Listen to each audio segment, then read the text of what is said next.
Here. House. Sly. Here. Star. Present. Is there chairman you want to call? All right. All I'm going to turn the chair over to the vice chair, Rebecca Moore, and I'm going to get up and let you have the seat Oh here. boy, okay, serious business. Yeah. Well, I never quite know if the gavel makes it official or not, but I will gavel us in to start this meeting of the Health and Human Services Committee. I believe that we have health presenting first. To give everyone sort of an overview of the day, this is an update on some of the lead initiatives of the City of Cleveland. As we've talked about in our prior committees, there are multiple tracks for lead and different departments that are working on it. So this is not a holistic review of everything. This is specifically to hear some exciting updates from the health department, as well as get an update from community development about the Glenville grants and other HUD grants. And then we'll turn at a later meeting to building and housing and hear an update from the Lead Safe Cleveland Coalition. And for everyone who's listening, if you are following along with lead for the city, as a reminder, there is going to be a convening for the Lead Safe Cleveland Coalition this Thursday morning at 9:30. You can register for that. That's open to the public. So we'll be there'll be more updates later this week from the Lead Safe Cleveland Coalition as well. So with that, I will turn it over to Director Margolius, but not before recognizing that his staff is behind him, including Itoy, who is the recent winner of the Mayor's Innovation Award. So congratulations to Itoy on her accomplishments. Cool beans, man. Yes. All right. Thank you, Director. Thank you so much. I'm going to grab this from you here. Yes, please. See if that works. All right. Oh, Conwell, you were about to leave me with your hat. Oh, yeah, it'd be cool. I'd look good in it. I'd look good in it, though. Not yet. Not yet. Try it. One more time. One more time. One more time. It's on.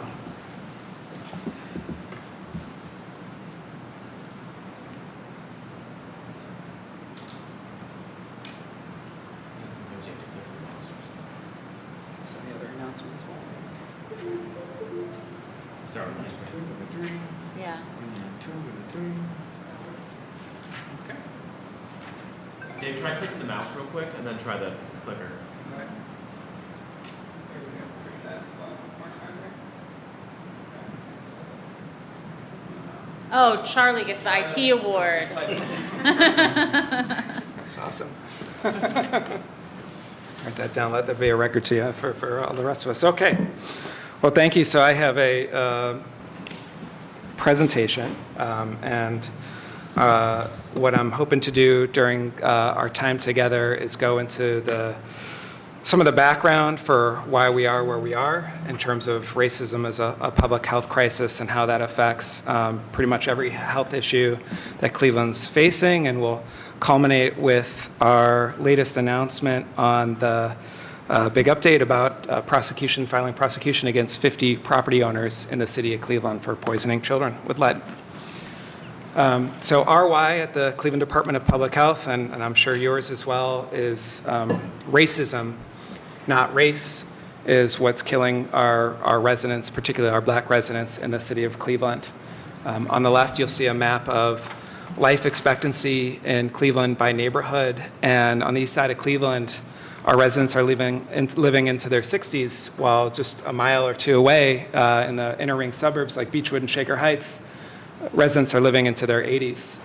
That gap of life expectancy by race across the country has not closed over the last 50 years, and the reason for that is not some genetic difference between people who are black and people who are white. It's systems of oppression like structural racism.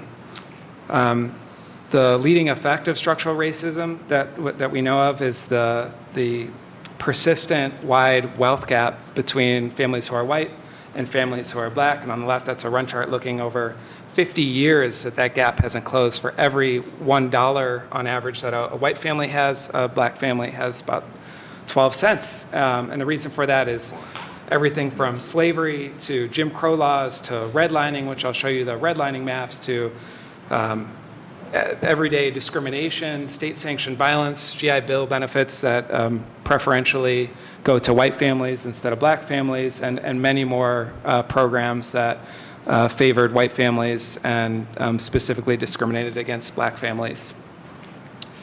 That coupled with redlining, which these are everybody's seen these maps from the 1940s, where banks were telling white families to invest in the green areas and outside of Cleveland, and telling black families they could only invest in the red areas. Those two forces combined together, and if you look at this language, it's old, the paper is gray, but we see language like that today that continues to favor white families over black families and white neighborhoods over black neighborhoods. And so what those two forces, segregation and wealth gap, have led to is segregation for people who are black in certain neighborhoods and segregation for people who are poor in certain neighborhoods. And those forces combine for the detrimental effects that take decades off of the lives of Clevelanders compared to our peers in the inner ring suburbs and the suburbs. So racism is a public health crisis because of policies, because of normalizing stereotypes, and because of everyday discrimination or major life discrimination that treats black people worse. And I'll show you how that plays out over a number of different health issues. And like I said, we'll culminate with lead poisoning. And we'll start there. So, Councilman Jones, did you say you know that house? I know that house. Yeah. It's on 151st Street, about a mile down. So this is a map our epidemiology team put together of rates of lead poisoning over that 3.5 per microgram per deciliter level, which we're now getting notified of when our residents have that level. If you remember, we investigate when that level is over 10 micrograms over a deciliter, but we are able to share information with residents when their level is over 3.5. And the red area is neighborhoods that are over 30% for poisoning rates. Orange is 15 to 30%, and yellow is less than 15%. And we kind of stop there. As you all know, no level of lead poisoning is safe. Every level of lead poisoning greater than 0 causes irreversible neurotoxicity, in particular that level over 10. And so that's a direct link to the structural racism.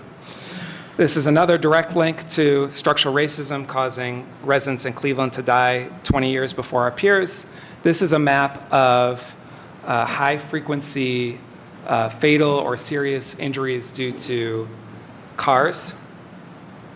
And so, as you can see, there are certain streets, intersections in the city of Cleveland, for the most part on the east side of Cleveland, that are associated with higher rates of death or serious injury from cars.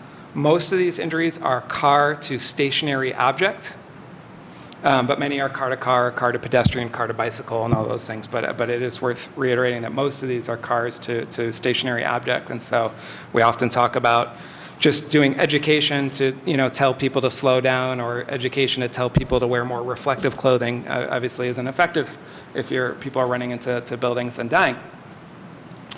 And so this is one factor that causes people to die earlier in the suburbs, or in the city compared to the suburbs.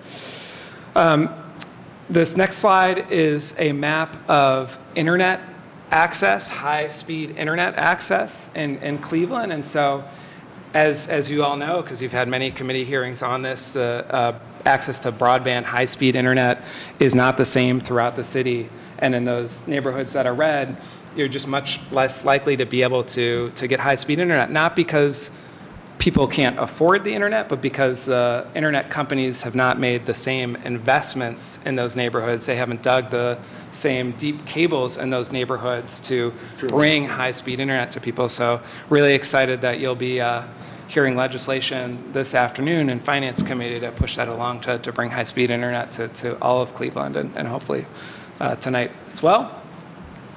And then I will just touch on tobacco, because I think there are just analogies that we can take combine this with lead poisoning. So Cleveland's smoking rate is 35%, which is the highest in the country. The rest of the country has gone from 20% to 11% over the last 20 years, while Cleveland's rate has gone from 30 to 35%.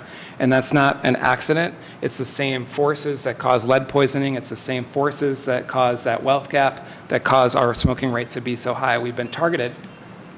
Smoking is the #1 cause of death, disease, and disability in Cleveland. And you've seen these pictures. 50,000 black people die every single year in the United States from smoking-related illness. And importantly, most people who smoke want to quit. But it's really hard to do, especially menthol cigarettes. So people have a choice in choosing whether or not to smoke, but it's really hard to quit. And people want to quit, but they can't because it's so hard to quit because of how addictive it is, especially the menthol cigarettes.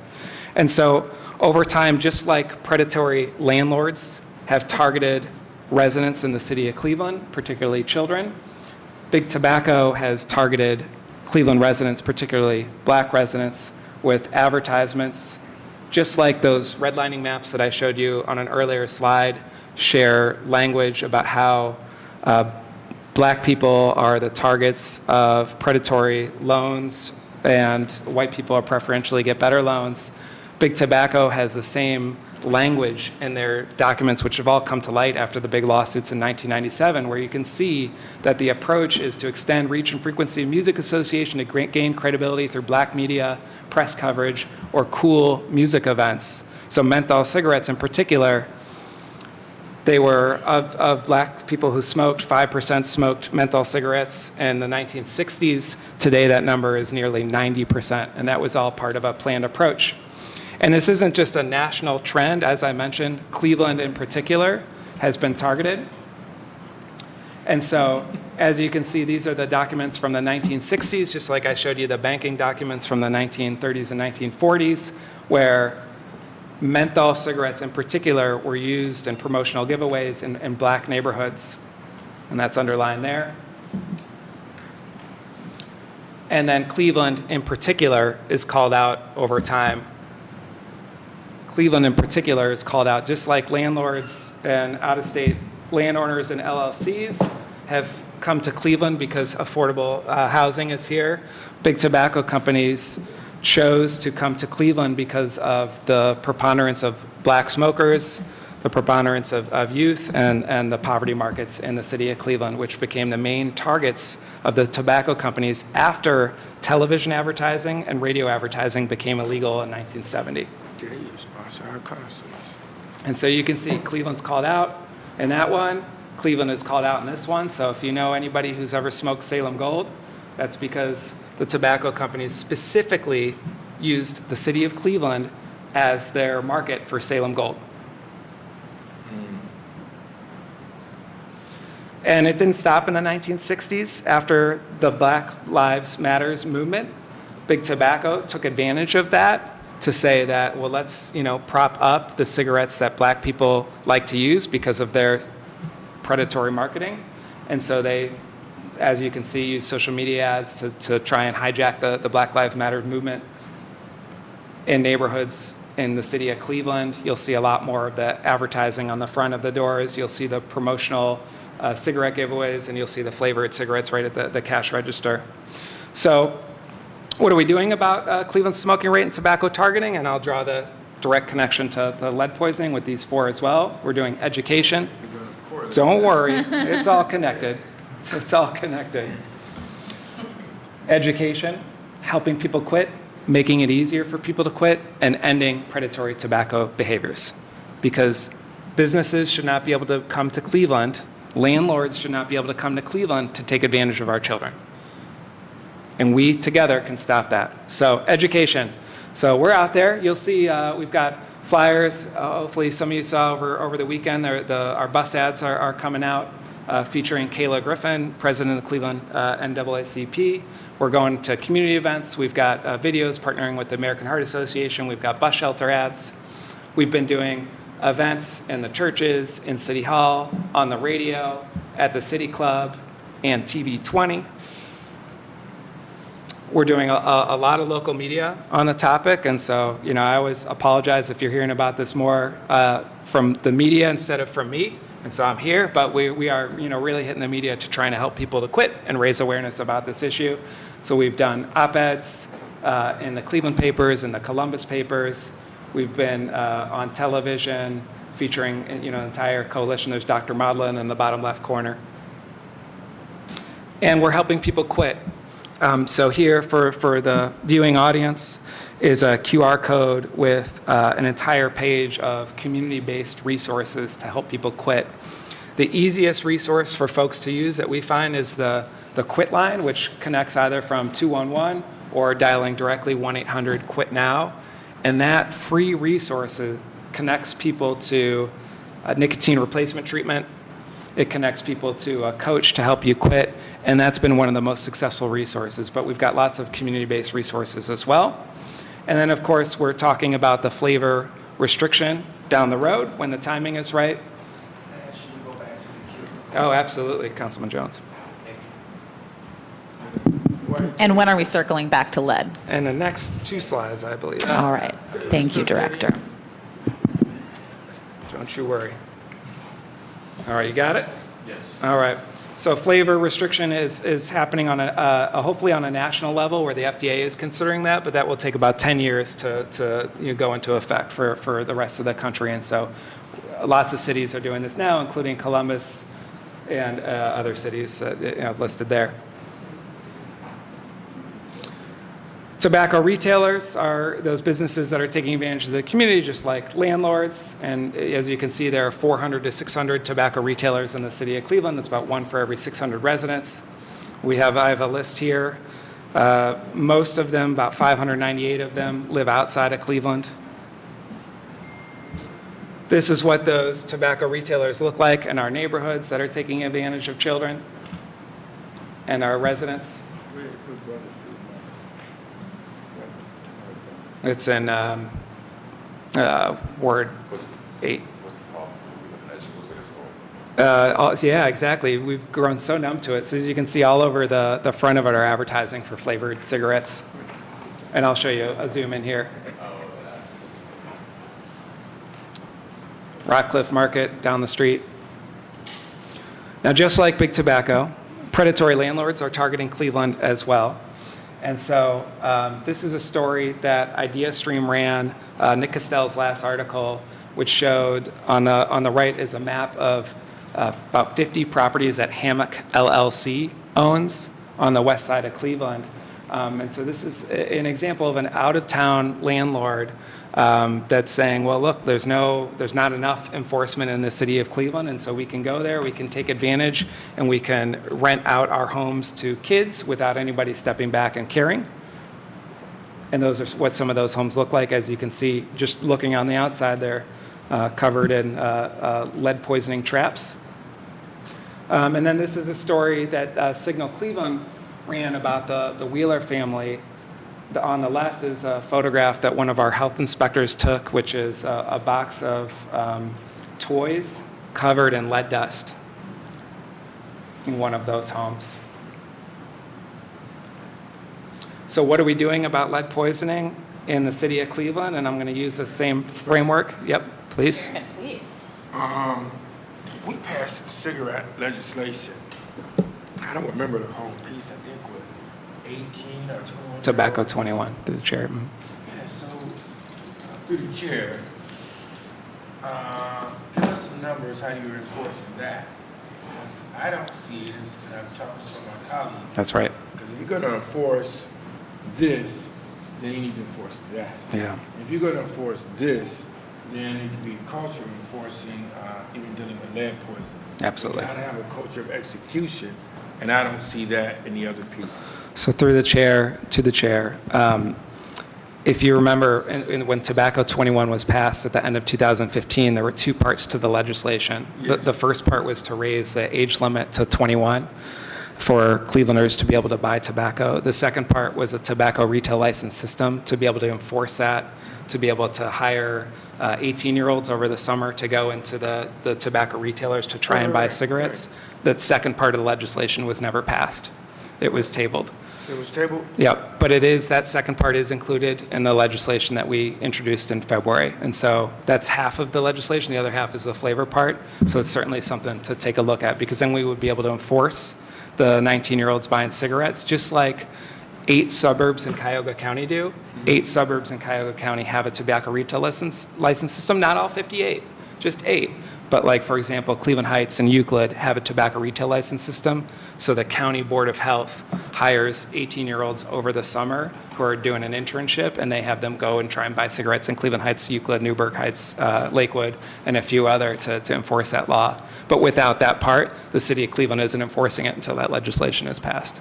Great answer, because I was blaming it on you. Yeah, that's fine. Man, you want me to push this? Thank you. I'm glad you asked. The question. I'm glad you asked. Thank you. Thank you. And I would love to continue to talk about that, as you know, All when right. the timing is I know. right. We'll go for our 2.5-mile walk. I'm ready. Longer than 2.5 miles. Yeah. 2.5 hours. So what are we doing about Cleveland's lead poisoning rate and real estate LLCs targeting our community? Education, helping people affected by lead poisoning, making it easier for people to be in lead-safe homes, and ending predatory landlord behaviors. And so I know it was frustrating that I went through the whole tobacco slide, but I'm trying to draw the connection to how these two things are the city of Cleveland stepping up against larger corporations that would use our children and use our residents without us stepping back. So this is the city of Cleveland and lead safe on the lead safe walk. On the left, one of my favorite pictures. So we are, you've seen the billboards, you've seen the bus shelter ads, partnering with Lead Safe Cleveland. They've got a great website as well to just build awareness around lead poisoning in general, around lead testing, around all the resources that are at people's disposal. This is a chart, which I'll pause on for just a few minutes, to show the percent of children who've been tested for lead in the city of Cleveland compared to the suburbs, and then breaking it down by insurance type and race. The city of Cleveland runs the Lead Screening and Testing Commission, and this is a focus of that work, increasing the lead testing rate. So as you can see, we're up to 60% for a lead testing rate, but during COVID, it dropped, especially for all Clevelanders, and so we're rebounding nicely. We think the suburbs are not rebounding as quickly, and that's one of the things that we see is that Cleveland residents who choose primary care practices in the suburbs are less likely to get tested for lead poisoning than Cleveland residents who choose pediatricians or medical homes in the city of Cleveland. And so they're just not as aware in the suburbs and the clinical practice as they are in the city. The percent of tests drawn that are positive for lead at the level above 5 micrograms per deciliter in 2022 is 9.2%, and that is an improvement from 2021. But again, we're not at 100% of kids being tested, and so it's possible that the number is higher without us recognizing it. But you can see broken down by race, this is looking at the county, and then the city specifically is at 9.2% number.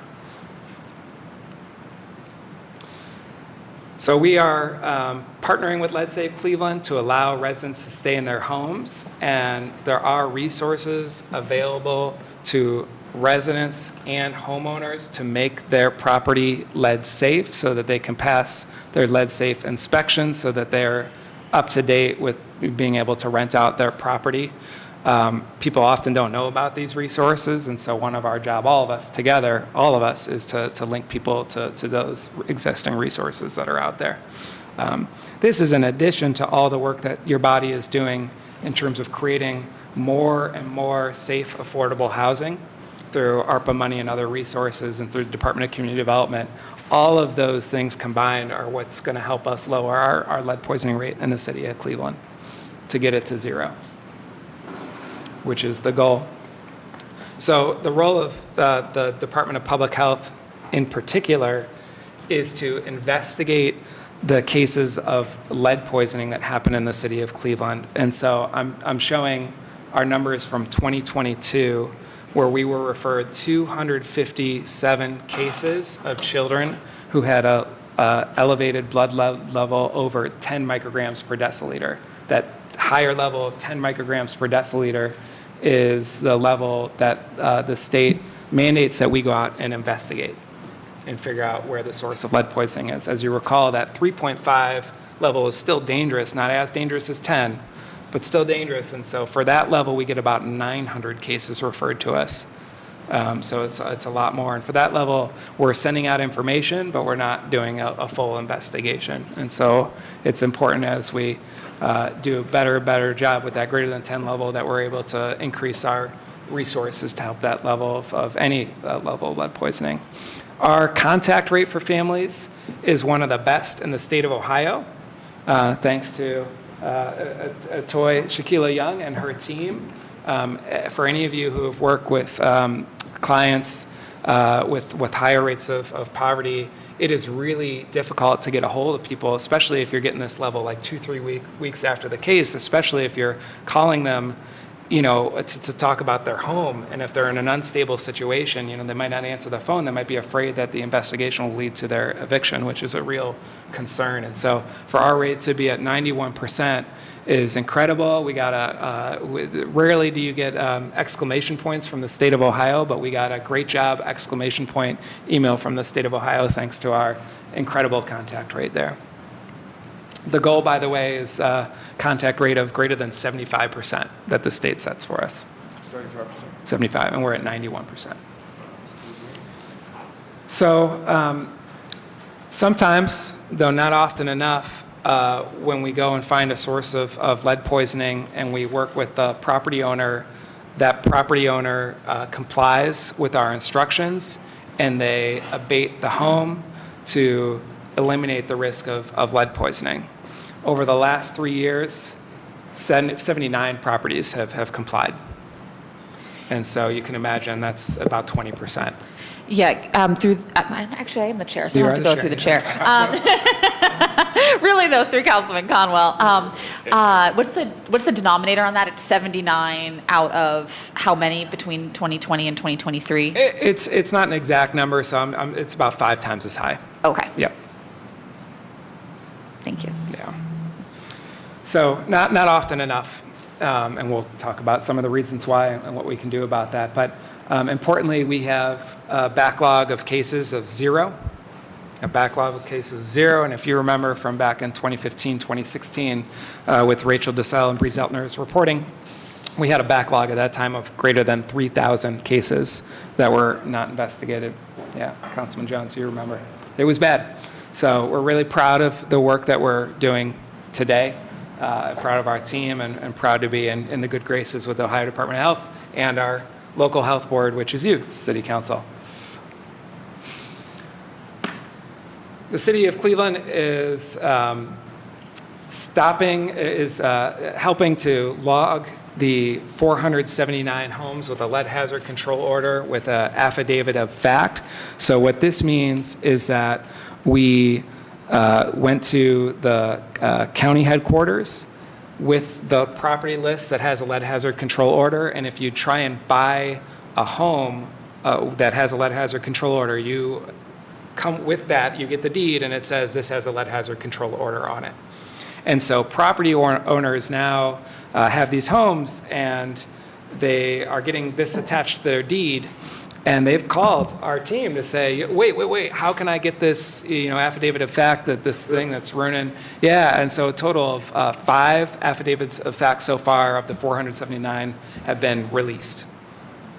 So not enough, but that's 5 saying, all right, going and proving that they've done the work to get their house off of the toxic, house list.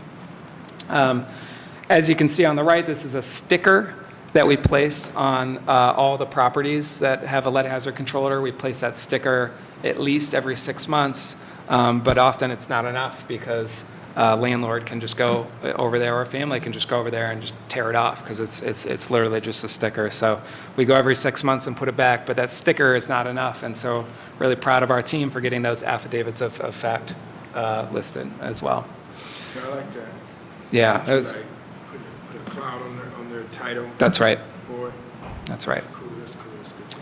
And then last week, we were really proud to share the news with the region that we have filed prosecutions with 50 property owners, 48 property owners representing 50 properties, that they have been told that their homes have poisoned children with lead. They have been given time to comply with our orders and instructions of how to abate the lead, and they still haven't done it, and so now we're taking them to court. And this is something that hasn't been, thank you, Keela, and Commissioner Chambers. Commissioner Chambers, who walked the charges himself over there. If I could ask you a question on that. Please, Absolutely. please. You taking them to court and when? And am I able to visit when you're in the courtroom? So, I think I can. in a couple slides I have, I think I left the dates of the arraignments. All right, And, yeah, I've got the court dates on a couple slides ahead. we'll wait. Okay. We'll wait till you get there. I saw Councilman Jones or Councilman, or we keep going? Okay. So 50, do you want to use your microphone? Sorry. Where it deals with, Madam Chairwoman, to the director and holding accountable these property owners who have defied the city for years, do we give them fines for this? Do we fine them? Because one of the things I've learned is that if you start hitting them in the pocketbook, you start getting the scene change. So do we have those mechanisms in place to do that in these situations? It's a great question, Council, through the chair to Councilman Jones. So on the next slide, so each of those 50 prosecutions were charged with 75 counts of not listening to the Department of Public Health, and each count can be fined $5,000 for any non-human defendants like LLCs. For any individual human property owner, the count can be up to, I believe it's $2,000 with jail time as well. And so to answer through the chair to Councilman Jones, my understanding is that we have not been fining these property owners previously for decades. And so this is a major shift, and we're really proud to announce this, and we're not stopping with 50. We're not stopping with 50. We plan to do more and more as time goes on, and we're really excited to do that. And can I add, distinguished chairwoman, that, not only do we have, because see what you're saying is that you go through an entire court process in order to get this. I think that, Madam Chairwoman, that the owners should have, I believe that they should have to pay for everything we do physically and what it's costing the city upfront, separate from the additional fines, the administrative cost of doing this work. And so I think that my suggestion, humble suggestion, Madam Chairwoman, is that we put in that administrative cost, so that's not being waived by the courts, that the city must be financially kept whole. And if we have to spend our time and our energy to go and deal with these derelict, egregious, continued repeat offenders, then they should have to pay. Thank you, Councilman. Through the chair, thank you. Okay. So that was the big news from last week and ongoing, and probably easier to see on your tablets, the 50 properties that we've charged. There are 25 here and 25 on the next slide, and on that right side, the column is the court date. And so we're going to be bringing a handful of cases every week for many future weeks. So led by our the Chief Code Enforcement Lawyer, Dave Roberts, who just joined the city a few months ago.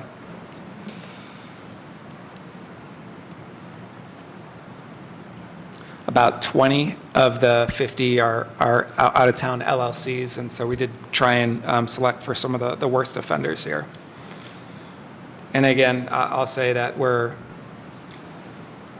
working to hold people who do business in the city of Cleveland accountable for the health of our residents.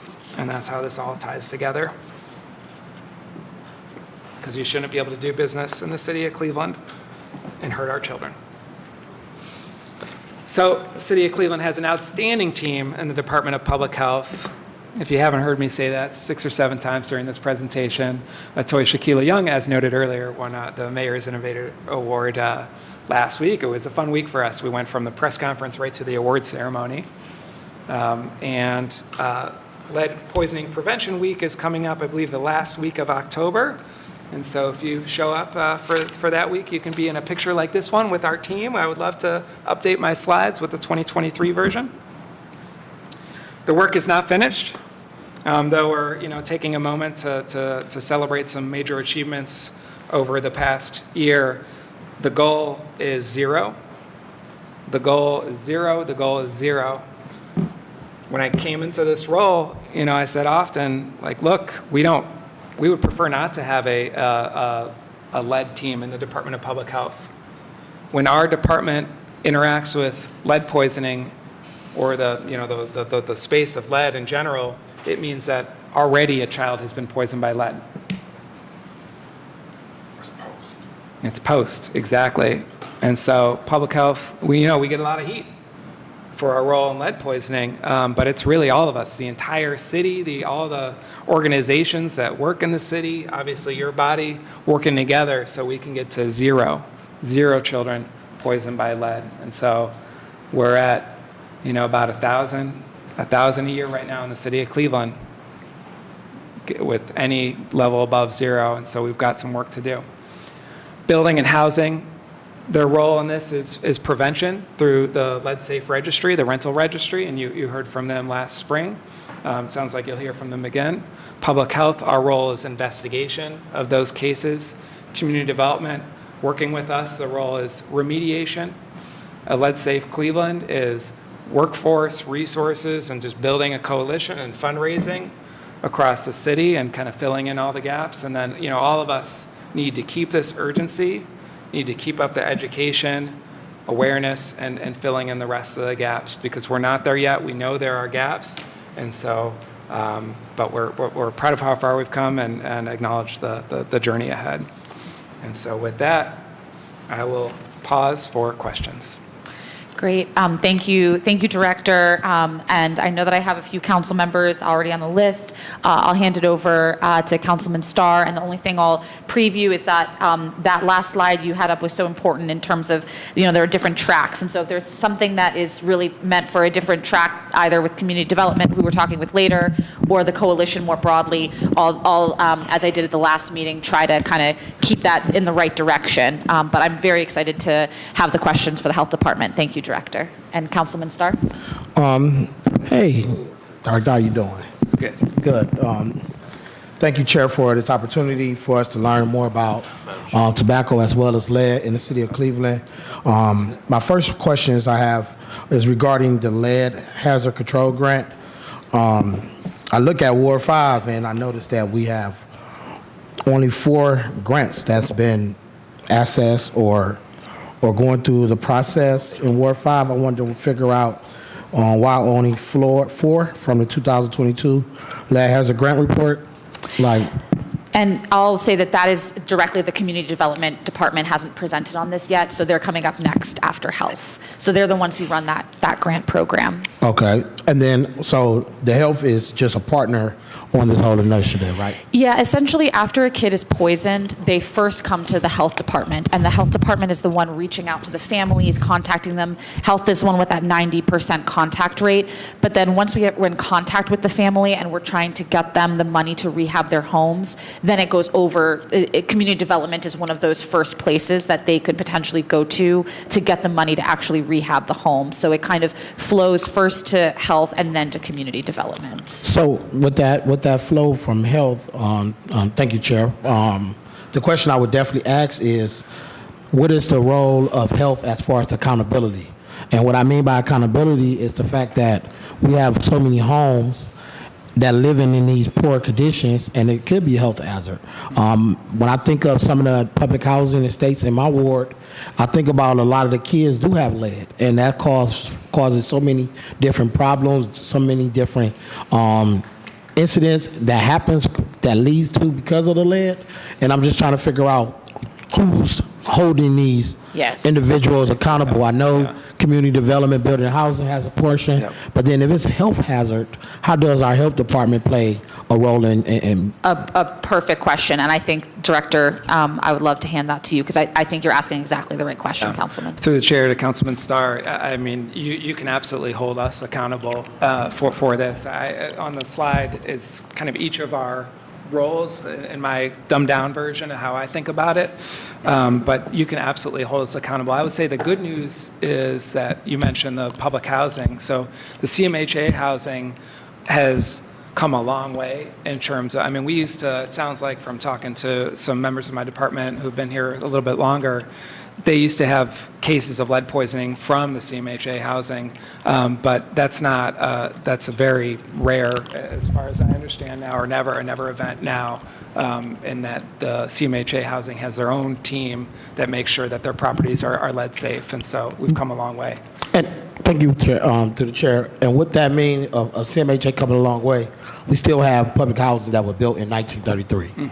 So if they was built in the 1930s, I mean, what's coming a long way when we had a different act that took place in the 60s with Sharon Williams, and then in 1978, they basically deemed anything built before then has a greater risk of a lot of lead in there. So I got some questions, obviously, for the inspectors and building and housing and community development. But what I'm saying is when we say CMHA and they're having their own team, what type of accountability or partnership do we have in collaboration with CMHA to hold them accountable to make sure they're doing the testing and lead? Now, I will be, just in my own opinion, living in CMHA public housing, growing up in there myself, when I look at Cedar Estates, built in 1933, I would love to see the results if inspectors are over there testing in Cedar Estates as well as Out the Way, which was the first complexes of public dollars used for public housing. And I just really would like to see, because I see the infrastructure is all the same.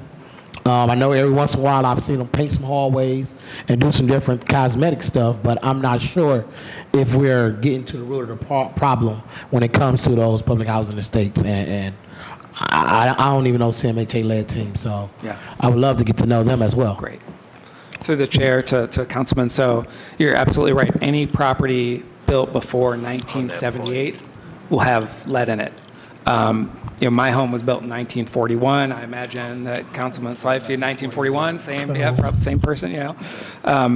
But just because there's lead there doesn't mean it's not lead safe, because encapsulating the lead paint with paint on top of it will keep it lead safe. And so old buildings aren't the problem unless they're not invested in through the forces that I showed, we talked about in the PowerPoint earlier, of disinvestment and structural racism. So CMHA housing, we would know if there's lead poisoning happening in those houses because they would get referred to us. And we're not getting cases right now over the last few years from CMHA, which is good news. And we can introduce you to the team as well over Yes, there. and just to the point that you said through the chair, and what you mean referral? Will CMHA have to tell you that they have lead, or how does the referral process go? Through the chair to Councilman Starr. So the way the referral process works is that a pediatrician or a family medicine doc or a medical home would test a 1-year-old or a 2-year-old for lead poisoning, a blood test. That blood test result, if it's greater than 3.5, gets sent to the Ohio Department of Health. Ohio Department of Health every day sends us the list, the 1 or 2, 3 or 4 children who are poisoned in the city of Cleveland with a high lead level. And so that process maybe takes a few weeks. And then our team will get the list and say, all right, it looks like this young child in Ward 5 or Ward 12 has been poisoned by lead. Now our work begins. And so our work begins, one of our health inspectors will, or our lead team will reach out to try and get in touch with the family. and then they'll reach out to try and get in touch, and they'll do as many calls as it takes, honestly, even showing up to their door to help the family. You've been poisoned by lead.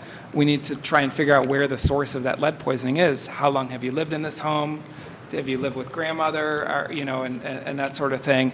And then if we do find a source for lead poisoning, which we don't always, but if we do, then we create a detailed report of instructions for the property owner for how to make that property lead safe. And so for CMHA, like I said, we haven't had to do that for years, but it would have been working with the CMHA, the leadership, to say, hey, you've got a major problem here. But fortunately, it's been a long time since we've had that. And with that standpoint, you know about the health disparity in Ward 5 and Central Neighborhood. I do. There's some families don't go to the hospital that often. That's right. So it's like I'm trying to get to the root of the problem. Yeah. And if someone has multiple children, single parent household, working multiple jobs, not often other than the baby or a child being actually sick and it's notice on the exterior or on the person, most parents are not taking them. Studies and data that I've learned from you and your department through the chair has shown to that. So my question is, do we have to wait till they get older and then they really not going to the doctor that often, or getting them annual checkups? Because there's a lot of people live in my neighborhood that I believe, people that I grew up with, that later on I'm saying they got caught up in a lot of different drama, and I'm thinking they were, had high levels of lead. That's right. So through the relationships or the partnership, I'm just interested in seeing how this is actually assessed and how this referral is happening for those areas who do not often go to the hospital. Yeah. And what can we do? I know the inspectors don't mind knocking on the doors and everything else, but if the child hasn't been to the doctor to receive that treatment or that test, we'll never know. That's right. And they just go and they just slide by, be high levels of lead, can't think clearly, start acting out. Hard to get to certain jobs because of a lot of lead in you, and then you start turning to the streets and get pulled into that violence spectrum, and then next you know we looking like, it was some signs shown as early as that 12 months to 29 months, but it was nothing, no one that was able to take seriously, or the family was not educated on it because of the health disparities that we have in our city. So I'm just trying to figure out, how do we become proactive a little bit more? Mm-hmm. I think we've made some strides because we're not living like in 1933 or the 1978s. But how can we be more proactive or intentional in certain areas that we've seen that is being redlined or discriminated? When you talk about the internet, all red in Central Neighborhood. You got it. I was just telling my colleagues, like, look, I done paid my AT&T bill, and next thing you know, I come home later on that night, it's talking about it's buffering. Like, yeah. Totally.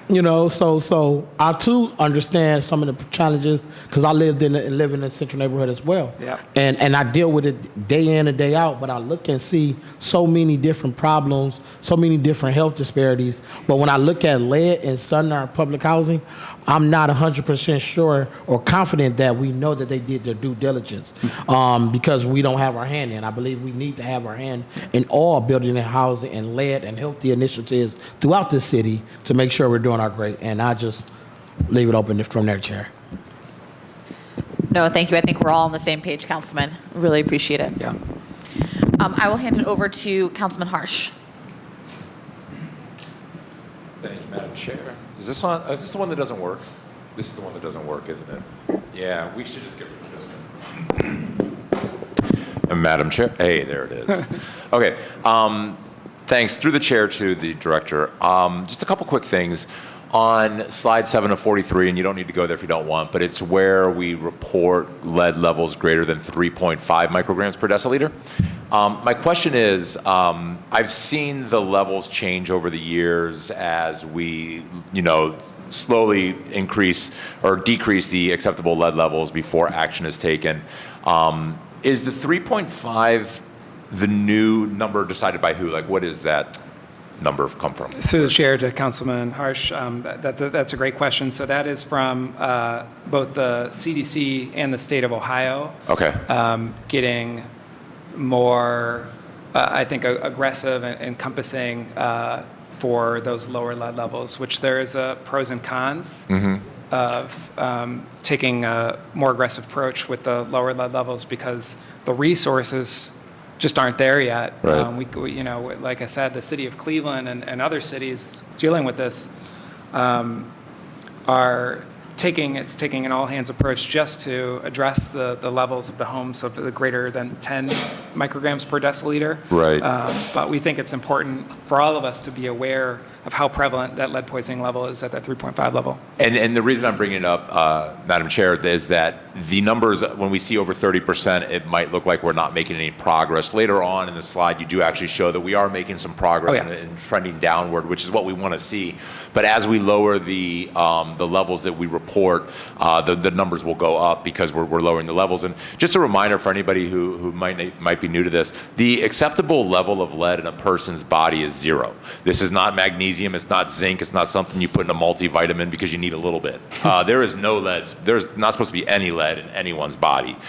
So 0 is the acceptable level, and anything above that is really unacceptable. So I just wanted to make sure that when we see 30%, we're looking at 30% of a lower level because we're trying to get more intense about the subject. But overall, it does look like we are starting to trend in the right direction. That's right. Okay. So then 10 micrograms per deciliter is still the state mandated referral level. Okay.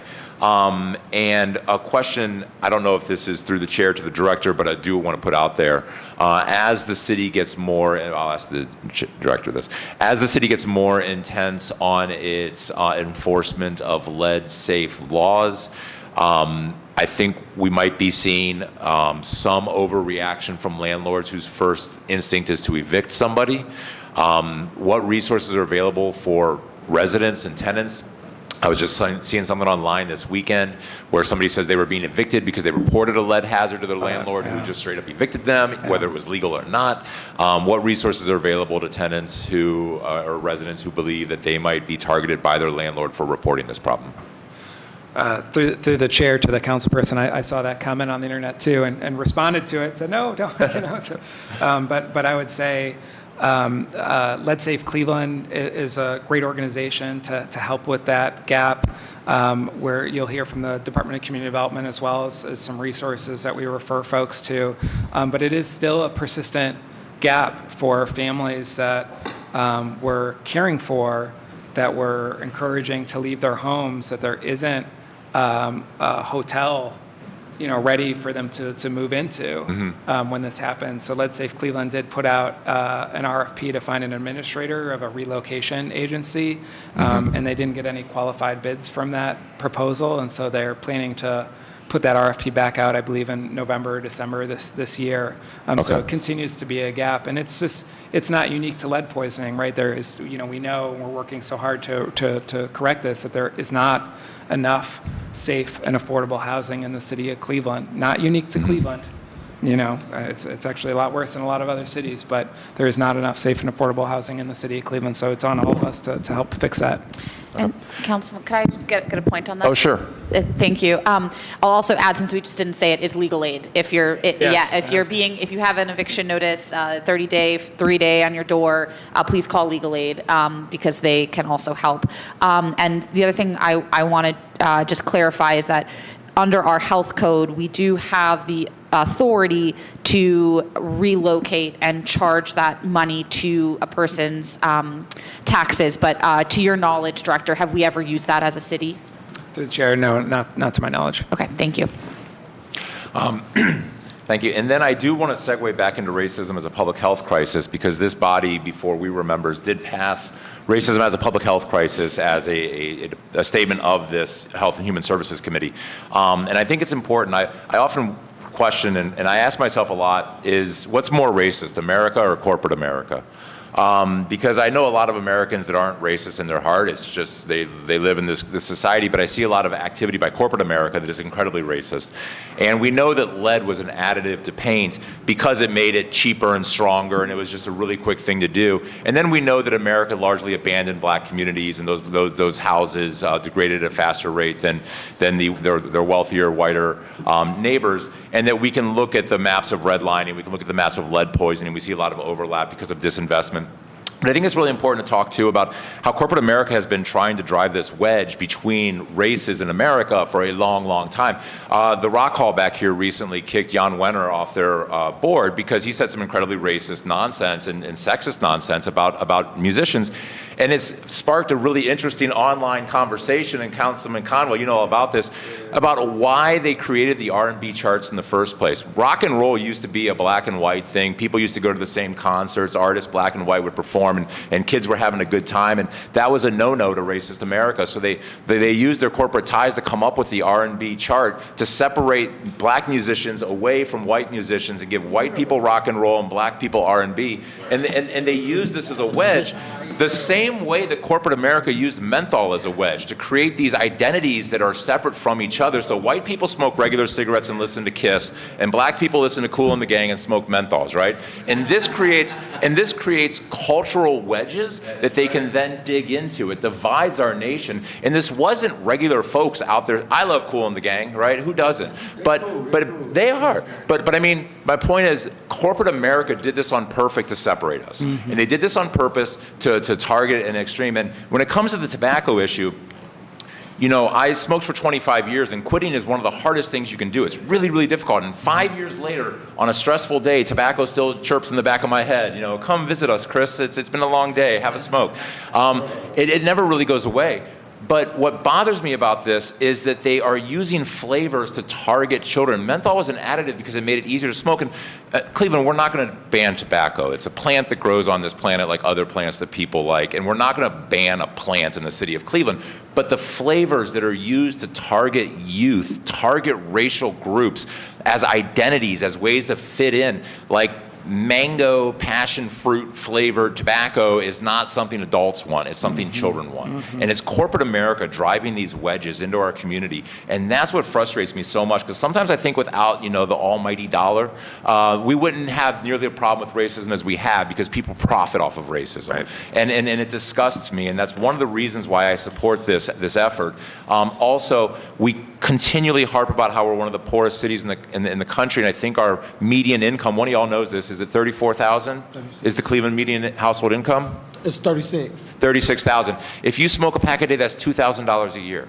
And 2,000 out of 36 is 1 out of 18. That's a huge chunk of your income that goes and gets flushed down the toilet because somebody decided to sell you a product that they knew you would get addicted to. So my hat's off to you, Director, for fighting the good fight. Thank you. And we should never let corporate America off the hook for what they've done to this country, whether it's with, you know, dividing us culturally, dividing us in tobacco, whatever. They keep looking for new tricks. So I just wanted to get that off my chest. Thank you, Madam Chair. Thank you, Councilman. I appreciate it. Through the chair, it's all related. See? I'll hand it over to Councilman Slife. Thank you, Chair. At the beginning of his questions, Councilman Harsh noted that the map towards the top of the presentation is of 3.5 milligrams. Micrograms. Micrograms, Sorry. thank you. Well, that's different. Is it possible as a data request to get this map also made with 5 and 10? Just because those are the numbers that we've discussed, and I think that would bear out what we're showing, what we have in front of us. And I understand that presentations get long, so it's not a criticism, but it shows a number of children versus I think the other maps kind of show like the intensity. Like you might have fewer children being poisoned, but if they're being poisoned, they're being poisoned more at a higher rate. So if we could just provide that, I'd be interested to kind of compare and draw some conclusions. Through the chair, I'm sorry, just for point of clarification, so just the same map at levels greater than 5 and greater than 10? Correct. Okay. Yeah. Because what that map shows is, it's, for example, if you go back previous in the presentation, and are looking at some of the income things, one of the lowest income census tracts in the city is in Ward 17, and it's public housing. So it's able to bear out, you know, is there a situation where maybe fewer children in that census tract are getting poisoned, but if they are being poisoned, are they being poisoned at higher rates? And so the multiple maps will help us draw multiple conclusions, right? So just a request whenever those can get sent over. And then for my own edification, obviously the goal is always zero. but I would think that most other northern industrial cities that have this challenge are, even the kind of the marquee ones are not at zero. So if we're at 9.2% of children with lead levels over 5 micrograms, what percentage would that be when we start to feel that we're making strong headway and not being such an outlier in juvenile lead poisoning? Well, through the chair, I'll answer that in two ways. Number one, zero. I mean, it's just like zero is the answer. Zero is the goal. That's the only level that we'll be comfortable with. But my second answer is I spend a fair amount of time with the other directors of public health for the 35 biggest cities in the country. And at a recent meeting, the city of Milwaukee and Minneapolis came up to me and they said, "Oh, Cleveland, you guys are doing amazing work reducing lead poisoning. We're hearing all about it. We've seen your numbers, going down." And so, we should feel proud of how far we've come, but acknowledge that, the cities of the other cities weren't coming up to me to pat me on the back on that. So there's still a long way to go. Okay, yeah, it'd be interesting. Cities like, not even just the 35 largest cities, but like Sure. the Milwaukees and Detroits and Buffaloes that kind of developed in the same era, what their rates are, not because we're ever going to accept anything other than zero, but Right. to kind of understand where we are in the pack and hopefully, be able to be seen as a best practice at, right. in and of ourselves that people can come and learn from.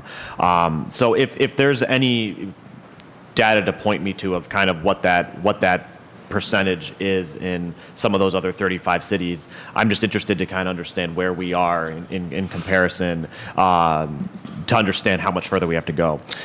And then my final question, I think it's great that we are using our law department to begin prosecuting these landlords. And I know that there are a lot of services through legal aid to stave off eviction and things like that, but what are we advising or helping if I am the parent of the poisoned child? It's great that the city of Cleveland is going after the landlord, but what is my recourse to go after my landlord who poisoned my child, and are we advising families on what that process is? Are they taking up that opportunity, and are there other ways to make sure that we're coming at this from various angles? Could I Yes. take a crack at that? And I'll also just warn the committee, I do want to hear and have enough time for community development. So my goal is to get community development up here by 11 o'clock. So in about 15 minutes. So I might ask that we make I'm sure done after this. we try to be speedy so that, because we have caucus at noon. Just very briefly, so, when you have the relationship between the legal rights and remedies of the city against the landlord, but you're talking about the legal rights and remedies of the parent against the property owner. And by the way, let's remember sometimes that those are the same people, that the parents themselves are the property owner and are in really desperate situations. So there are private rights and remedies between the parent and a separate property owner.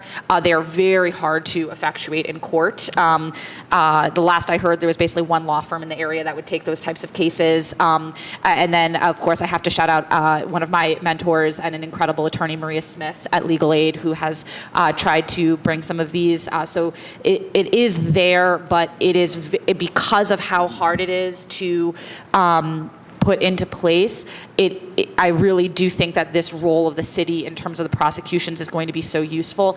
And that also connects to community development, because the property owners have to have tools at their disposal. We can't just keep whacking them with these sticks and then getting them in trouble over and over and over again and saying there's no tools at your disposal to fix your home. There have to be tools there. And one of those is certainly the community development program. So it's a really interlocking web. And that's one of the reasons that it's been so hard to structure these committees, because there's different groups, but they all interplay.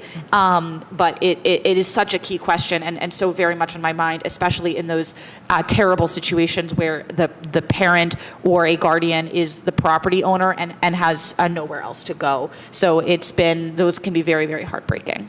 Sure. Thank you for that, Councilwoman. And I certainly don't want to exclusively rely on the stick when we have effective carrots. I guess a point of conversation moving forward might be, as these prosecutions move forward, these are bad actors. I presume we have identified these as bad actors. When the city of Cleveland the court rules in favor of the city of Cleveland, I guess the interesting question will be, what do we do with any damages? And are we, what I don't want to do is leave the child who needs resources in the lurch, when potentially this is a way to help provide stronger resources and remedies into the future, knowing that there's lasting damages. Thank you. I will wrap it up there because I'll keep talking. Thank you, Councilman. I will hand it over to Councilman Joe Jones. Oh, who has left? So then I will hand it over to Councilwoman Deborah Gray.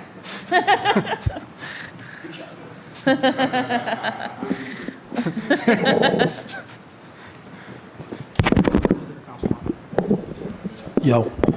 Okay, so thank you, Chair.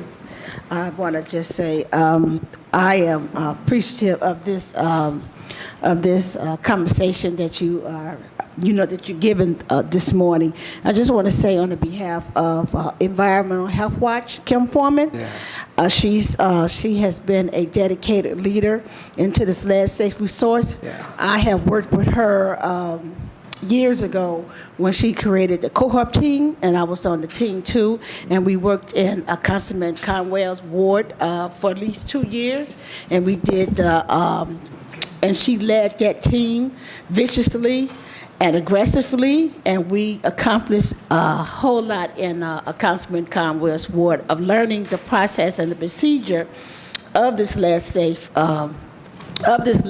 initiative when I was on her team. So I just want to give her a shout out and her whole entire team that I learned about lead safe resources when I was under her leadership. So I just want to say I understand this whole format that you set up, because that's what I learned under her. Nice. But it's so many different areas of gray areas that sometimes you don't understand how this whole lead resource or this lead safe works, because sometimes it can be separated in so many different dynamics. But I just want to add on to say that the presentation was excellent, because everything that I learned then, you have accomplished a lot of goals when I was under Kim Foreman's team up to now. So your team has done a fantastic job of the survey of what you've shown. For some reason, I can't get my my lap, I can't get the screen up. But going back to your screen that you showed, that you have zero, you showed zero amount. It showed that you went from I can't get my screen. Yes. 79 to 0, and that is fantastic to know, because back then it was almost backed up to 3,000. That's right. I remember that. That's right. I remember that, and going from Conware's ward to Clark Fulton, because we couldn't get to Clark Fulton because COVID set in. But however, over this time frame, this is a great analysis of the of what you have accomplished. So I was part of it from the beginning up to now. So I would say congrats to your whole presentation, and I feel you. But I also want to just say this, pertaining to building and housing inspection of lead, I want to ask you, what about the businesses? You know, I have been in constant contact with you, Chair, to the Health Director, Margolis. I have been in constant contact with you pertaining to the stores, the gas stations. That is a disaster about to happen with lead. Those businesses are disgusting and deplorable, and they serve food and they sell food in the stores. And they are just, their conditions are worse than property owners. So Chair, to the Health Director, what is going to be done about those businesses that I have already setting up a meeting for you to go with me into some of the stores and gas stations in Ward 4 that I and residents had actually walked into and complained and nearly campaigned, and these stores have not done anything about their conditions inside and out. So could you give me an answer on that? Because I'm waiting for us to walk through our, Great. through Ward 4. Thank you. Great. All right, through the chair to the councilwoman, first of all, thank you so much for your words.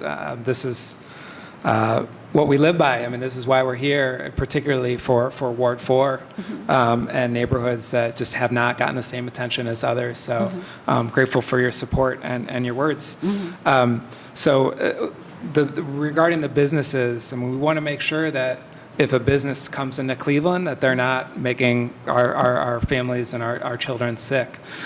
Historically, our hammer has not been big enough, because we go out there, we do the citation, we do the ticket, but it requires all city approach to coordinate and work together to bring that enforcement action to court. And up until now, we haven't seen that, and we do think that there is been a transformative change. And now, just with these 50 announcements that we're doing, I mean, there are other places next that if you're operating food safety without a license, we're going to take you to court. And historically, we haven't done that quick enough. And so we're optimistic, and I'm so excited to go on a walk with you and see what we can do. I still haven't gotten your email, most recently one, but I will. I did. Okay. I sent one just yesterday. I know Okay. it was To Sunday. me? To Margolius? Yes, it did. It's not? Okay. Yeah, All yeah. right. Maybe it's spelled Gotta wrong, follow. because I haven't gotten it. I promise. I'm on my emails. Okay. So we'll work together, and that's okay. Okay. We'll work together and help make sure these businesses are healthy for the community. Okay, but thank you, Director. But also, I just need an answer pertaining to the lead safe part of Oh, yeah, these please, businesses. yes. I didn't get Sure. that answer per Absolutely. se. Thank you. Yeah, so through the chair to the councilwoman, I guess the silver lining on that, or the good news there, is that you really have to live somewhere to get poisoned by the lead there. Okay. It's more than a single exposure. It's a kind of an everyday exposure type of thing, thanks to kidneys and livers and that sort of thing. Okay. And so just walking into a business where there's a lead poisoning hazard won't put you at risk the way that living in a home with lead poisoning hazard will put you at risk. And so we're not identifying businesses as a source of lead poisoning. It's more the chronic exposures of homes in our community that are causing the lead poisoning. I don't really, Chair to Health Director, maybe I need to sit with you to have a better understanding of that, because these stores have a lot of lead problems too. And to see that internally, walls peeling, these stores have not been painted prior to, have not been upgraded, since 1978. These are old buildings too. Correct. They are dilapidated. You have the transition of one owner to the next in these old buildings, and they selling food, they serving hot food. So maybe I need to get a little bit more educated, because that's a lead safety hazard too. Because, and children and adults, well, children are going into those stores at a very early age. So maybe I need to sit with you and get educated, because I don't understand that answer to the fact that we're dealing with lead as a whole, and it's everywhere. It's even in the environment of the dirt in our community that has not been cleaned up either. And that's why we have a lot of these old buildings have been torn down, because the lead has sat in those buildings. It has invaded our environment, and we're talking about climate change. Come on. And these old buildings and I'm telling you something, these old buildings in our community, in the black community, if we say racism is is a health hazard. We have more old, dilapidated stores that's still operating in our black communities, and we can walk in the door and see the lead. Yep. It's visible.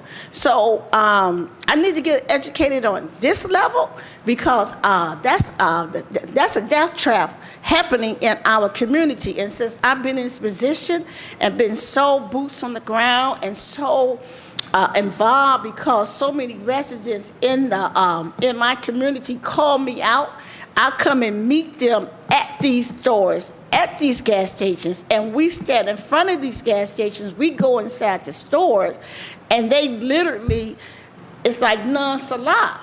So I need your help to understand, so I can understand, Chair, to the health director, what is the difference between lead in a dilapidated store, a gas station, versus a home property? Sure. Lead is lead. Sure. And since you said public health is doing an investigation, building housing, and I work with Anna Blue, I work with Director Toole. They are fantastic. I was on the steering committee, like I said, with Kim Foreman on her cohort team. I have learned so much from these women that's that's striving and thriving to to reduce this situation in our community. But please, what is the difference between lead in a business versus property? Through the chair to the councilwoman, I absolutely, you raised really good points. So lead is lead, and dilapidated, underinvested properties are bad for health. There's no question. The biggest difference there, and again, we can go after those stores for other reasons, but the reason that those stores aren't leading to lead poisoning is because children aren't living there. And so they're not every day waking up and crawling around the windowsills that are peeling and have dust. Their toys aren't in a bucket covered by lead dust. And so that's the difference. So it's not to say they're not a source of lead, but they're not the source that's causing lead poisoning for children because the everyday exposure isn't there. But there's still, sounds like, numerous violations happening in those stores. And so I look forward to walking with you and figuring out how we can help those stores be healthier for the community. And if they can't, then they shouldn't do business in our community. Definitely. Thank you for that. And thank you. I just make one more notation. Thank you for giving me that time, Chair. I just want to make one more notation on this. I want to also echo Councilman Starr concern about the CMHA housing. I understand his sentiment about that. But I also suggested that he talk with Mr. Patterson too, because they're doing an excellent job pertaining to what you just said. But to get more information from that team, he'll have a better understanding of what they're doing, because he has a heartfelt concern with his residents in Ward 5. But I also want to say this to end this, Chair, to the Health Department.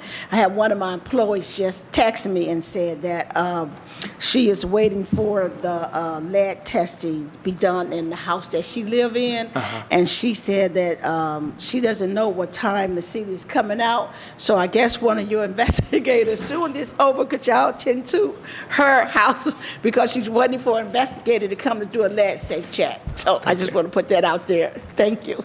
So through the chair, that's wonderful to hear. That's wonderful. It's not our team, fortunately, because if it were our team, it would mean a child's been poisoned by lead there. Okay. And so it might be the team from Building and Housing, or it might be someone from working with Lead Safe in the coalition to make sure that property is lead safe to be able to rent out. So all working together. I love it. Good work. Thank you. Thank you, Chair. Thank you, Councilwoman. Are you good? Yes. Oh, good. wonderful. Thank you. Well, then, look, our goal is right here for the 11 o'clock hour to bring up community development. But, Director, you're not off the hook yet, because I promised Councilman Jones that he's first on the list, and he might have some questions for you. So if you could please stick around. Yeah. But I'd like to bring up community development. About Glenville as well. See what we got going. Frank Jackson sticking in 2019. Oh yeah, me and Frank Jackson, that's my buddy, man. That's my buddy. Yeah, Frank Jackson, my buddy, man.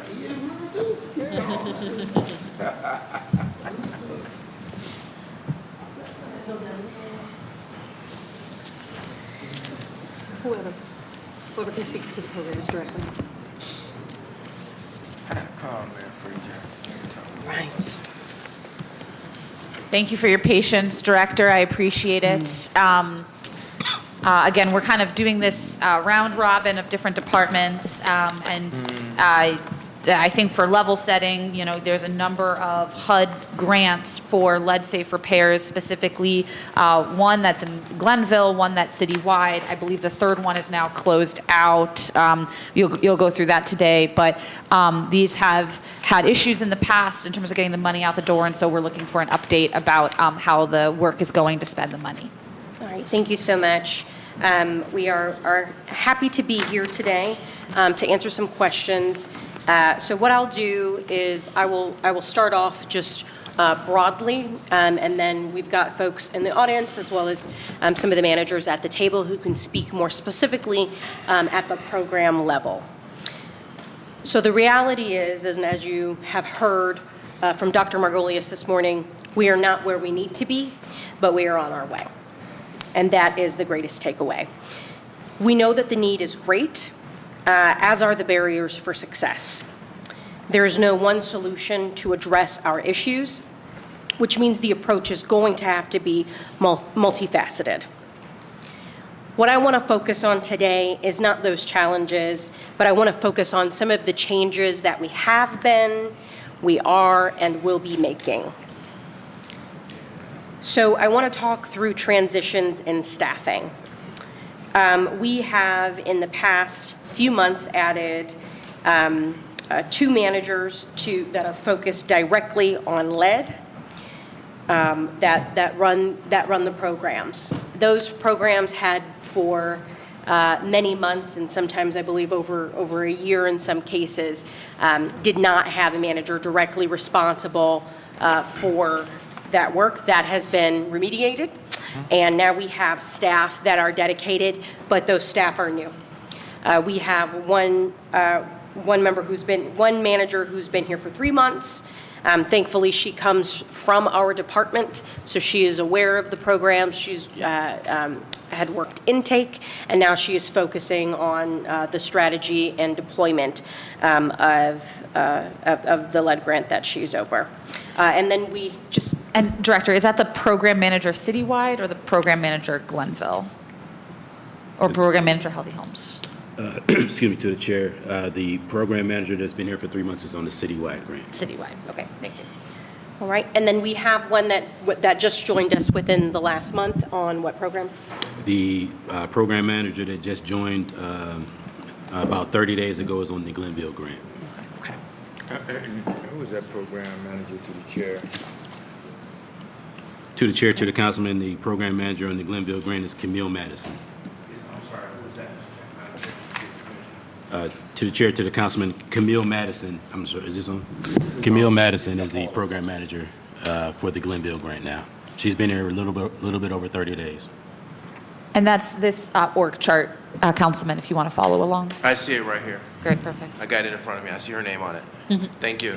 Thank you. So we've had some transitions in staffing, which has been adding to focus at the management level.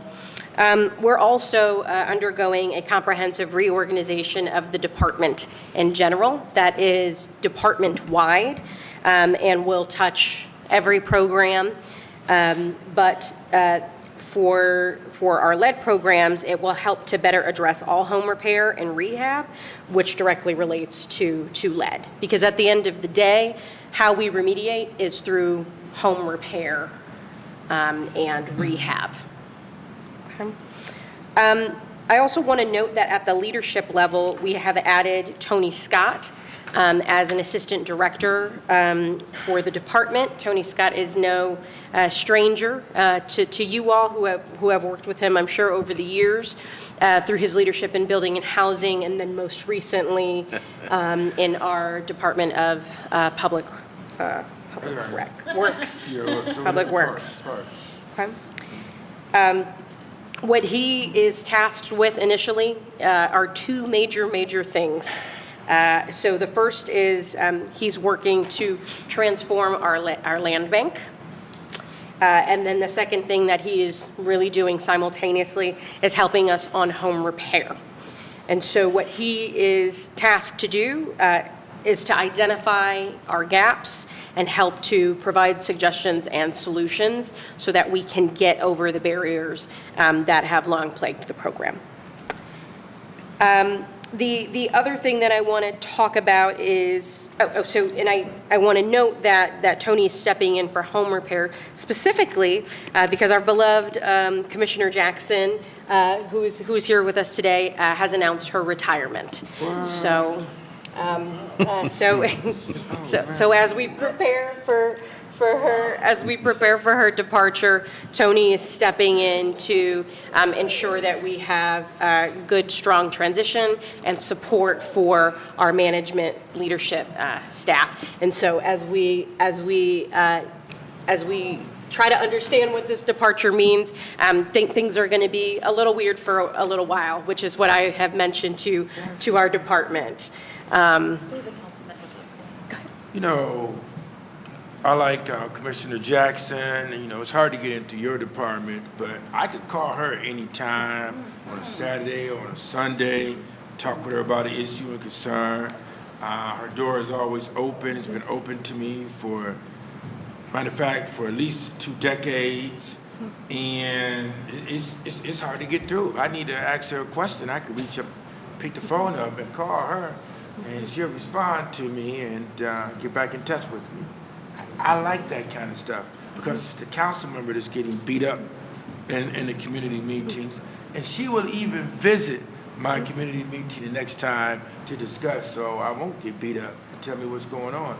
I need that kind of service to continue through the chair and to the director. Through the chairwoman, absolutely understand. All right. Absolutely understand. And so, as I mentioned earlier, you know, transition is difficult. As folks transition in, as folks transition out, we're going to have to get our feet beneath us, and that's the work that we've been preparing for, and really what this next quarter is going to be dedicated to. But I do want to thank her publicly for the service and what she's done for the Department of Community Development and for the city. So outside of staffing, there's 2 other things that I would like to speak briefly on. The other one is contractors. So we have, in the past year, tripled the amount of contractors we work with. I believe the last time we were at this table talking about lead and our home repair programs, we had 2 contractors that we were working with, which means tripling a small number is still a small number, and we know the need is great, and we're certainly not where we want to be, but it is still tripling the capacity. So we've gone from 2 to 6. And those that we are working with have picked up additional crews. And so that means that they've added to the capacity where maybe last year they were only able to address one home at a time. Now they're able to address more because they have more crews. So even though the number of contractors are growing, but it's actually more important that the number of crews grows, and that has grown in this past year. We are also using ARPA dollars to expand support to those contractors. We know that there were many barriers for those contractors, and those ARPA dollars that you all passed through here a few short months ago will help us to address supporting those partners, supporting those contractors through partners like New Village Capital, who is going to directly help small and minority small business owners and contractors to expand so that they can take on more, which is desperately needed across our programs. We have also independently... On that point, if I may, Madam Chairwoman, New Villages, are they helping financially to assist those contractors in expansion? Through the chair, so their specific program, I don't have the material ready for you today, but I can certainly pull from the last hearing where we had New Village Capital. But what I will say is that all of the partners that we've selected to work with us have brought in an ability to leverage. So we're getting some leverage out of them, or else they would not have been selected. With ARPA, we know that even additional money, it's still finite. And so the partners that we picked specifically because they have the ability to grow that pot, which is absolutely necessary. Thank you. Thank you for that question, Councilman. We have also worked on Rebuild the Land. This is a partnership that was born, I believe, out of community development and now is in partnership with the Office of Equal Opportunity as well as the Urban League. And this is to target minority contractors to getting them into the business and helping to expand. So that support that we're talking about is happening again through these additional partners. We're helping contractors to make sure that they're listed on OEO's list so that when we are sending things out, we're hitting everybody that we need to. This program has been, we learned a lot in year one. And I think it was about a month and a half ago, we had our second meeting where we did it on the west side of town in Ward 14. And we had many participants that have come through that. Through that work, we are actually meeting on a weekly basis. Our assistant chief has worked on what is the role? Assistant chief. In the Rehab inspector? Yes. So our assistant chief rehab inspector actually has weekly meetings. I believe it's weekly. It might be even more than weekly. Meets regularly to incorporate and get in more contractors, right? So really heavy on that technical assistance. Here's what it means. Here's how to get to be one of our contractors. Again, helping to reduce those barriers and make this more accessible, which is absolutely necessary. When I spoke at the last Rebuild the Land, I talked about we have the money, we have the need, we've got to get that connection so that the money can go towards the need, and what we need is folks that are going to do that work. A benefit of increasing those contractors is we actually hit on another value and goal of this administration and the department to help those contractors to be able to gain wealth in doing this, so that it's not just the same people that know how to maneuver the system, but that we're bringing in new folks and helping to provide them technical assistance, again, reducing those barriers. So we are excited about that partnership and that work. And as we continue to act on those lessons learned, we're able to then increase, again, the number of contractors, which is just absolutely necessary. The third thing that I want to talk through is our process and strategy. And so one of the things that we did was we talked with HUD on what are some best practices across the country for home repair, and specifically talking about lead, so that we can move from a red and yellow status into a green status, which of course is the goal. And so what we've done in response to that is we have changed to a fixed price system versus a bidding system. Great. And so what that means is we have a pool of contractors, and the other takeaway from that was that we have left the pool of contractors open so that new contractors can enter in. They don't have to wait for an annual process. They don't have to wait for a new RFP. We've been able to keep that open so we can continue to solicit and continue to bring in those contractors. As we bring in those contractors, instead of the contractors bidding individually on each of the homes, which was a closed bid process. It took a pre-conference. It took a bidding time, and then it 5 years it later took doing it. additional meetings. That is what we are moving away from. That's a whole lot of work just to get those bids open. So we are not doing that anymore. What we're doing is we're working with a fixed price. So going into a job, everybody knows exactly what eyes wide open on both sides, right? The contractors have that consistency, and we have the consistency as well because we know what we're getting throughout. We started that work, I want to say, in May, how we transitioned that in May. So again, these things are now starting to take shape, but they do take a while.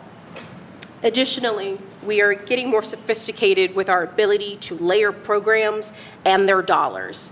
As I mentioned earlier, there's ARPA dollars that are helping with the contractor program, but there are also lead ARPA dollars that this body passed last year. And there was some additional dollars that we had asked for to be taken aside so that we could specifically use them in community development to help with our hardest to serve homes, which unfortunately is the majority of our homes. The needs are so great. The houses are very large, specifically in the Glenville neighborhood.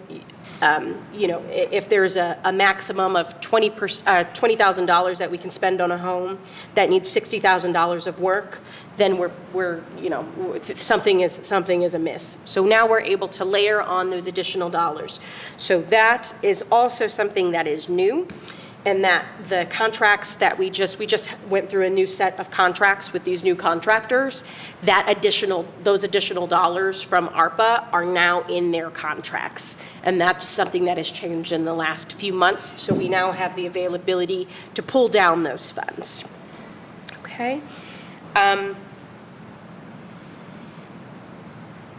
the last thing that I will mention specifically is that we are applying for more dollars. So the state, through the county and through some direct funding that's been allocated, we've got an application that I believe is due at the end of the month that will help to bring in more dollars to help address, and that is something that the administration is applying for, and we are working closely with Building and Housing as well as Health to ensure that our lead programs are complementary throughout the entire ecosystem of lead, and that is going to be critically important to us. So I do have members of the team both here at the table. I will have them introduce themselves and their program. If they could speak specifically to what program they have, and I will probably ask the other managers to come up as well. So that you can just speak briefly to what programs you are responsible for, and so that folks in our listening audience can know who to address. All right. And I just want to note, we did have a bit of a quick turnaround for this hearing, and so anything that we don't have ready and available responses for, I'm happy to get that information and to provide that to this committee and all of council, and we will work on that quickly. With that, I would like, and Commissioner, why don't you join us at the table as well? These are part of the commissioners' team.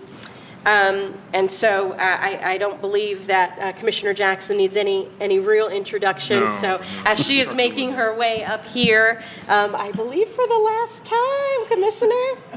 I was just picking with it.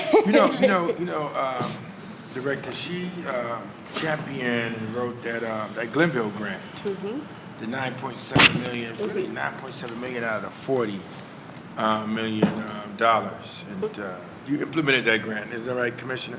That is correct. Okay. So if we can start to my near right, Larry, if you will introduce yourself and your role in this process. Okay. Good morning, everybody. My name is Larry Haley. I know the org chart says Lawrence Haley. So depending on if you know me through the commissioner or you know me through me. I'm sorry, I can't hear Madam Chairwoman. I'm sorry. Is it acting like I'm yelling? Okay.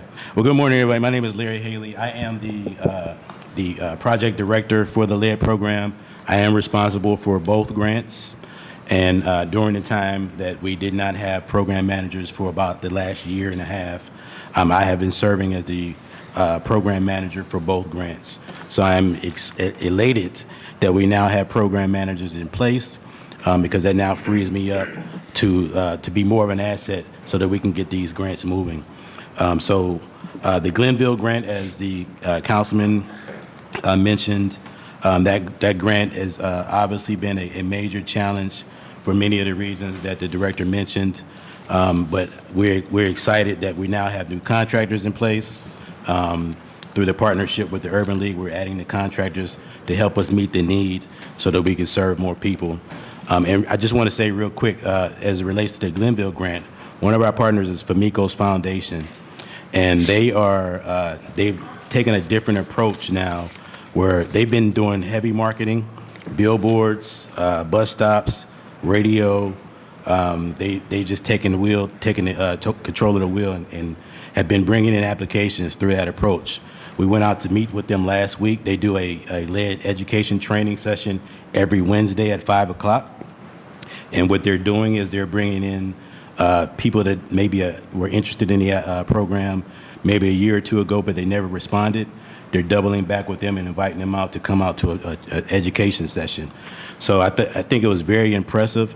And what they're doing is they're getting the full application right then and there. So people are bringing in their documents and being able to complete the application right then and there on site. I want to say they had about 8 or 9 people there last Wednesday. So it was very impressive to see.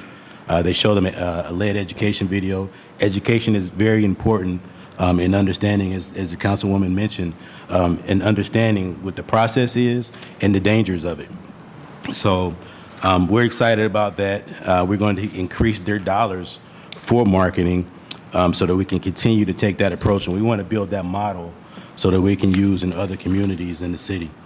And as our citywide grant, we can definitely see with the uptick in testing that the health department has been doing, that we're starting to see a lot of those applicants or those parents with the child with the EBL or elevated blood levels. They're reaching out to us, and that is helping us increase our applications, particularly on our citywide grant. So we're excited about that. We do know that around the time that we got the Glenville grant, COVID happened right after that, and testing was down. So we didn't get a lot of referrals at that time. So we're very excited that those are increasing. That is going to help us meet the goal, and that's going to help us make these homes lead safe. So I just wanted to talk briefly about those 2 grants. I will pass it over now to Mr. Bonamici. Could I ask him a question? Oh, sorry. Pat Warren on Kimberly, she's blowing my phone up. She says she's been out of her house for a while, and for months. Pat Warren? Yeah, Pat Warren. Now, Pat Warren's job was done last year. We went back out there. What was missing on her house was they didn't have a light switch cover. So that has been addressed. So maybe we need to talk offline so we can make sure we're talking about the same person, because Ms. Warren's job was completed last winter, and they did the exterior work in April. The inspector just went out there 2 weeks ago to find out if there was anything else that was needed. One of the light switches was not replaced when the work was done. Yeah, it was 3 weeks ago when she reached out to me. So you went out. Yeah, so the contractor's even going to do some extra stuff for her at his own cost.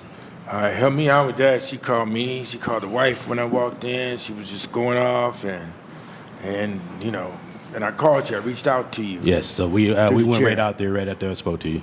And through the chair, the other person, Miss Crowder, who reached out to me, when I was taking my garbage out, she stopped me and I called you. Remember I called you on the phone? Yes. Through the chair. And So you Miss, said you would call her. She said you never ever reached back out to her. No, let me correct that to the chair, Right. to the councilman, Miss Crowder. So as the director mentioned, we have this ARPA funding now. And so what happened was after COVID, the costs had went up so rapidly. And so in the past, her particular job was 59% over the city's cost. I got So you. in the past, that would have been a job we couldn't do. Now that we have the ARPA funds, as I spoke to Ms. Crowder about, we're going to reprice her job so we can see if we can get this work done for her. Please.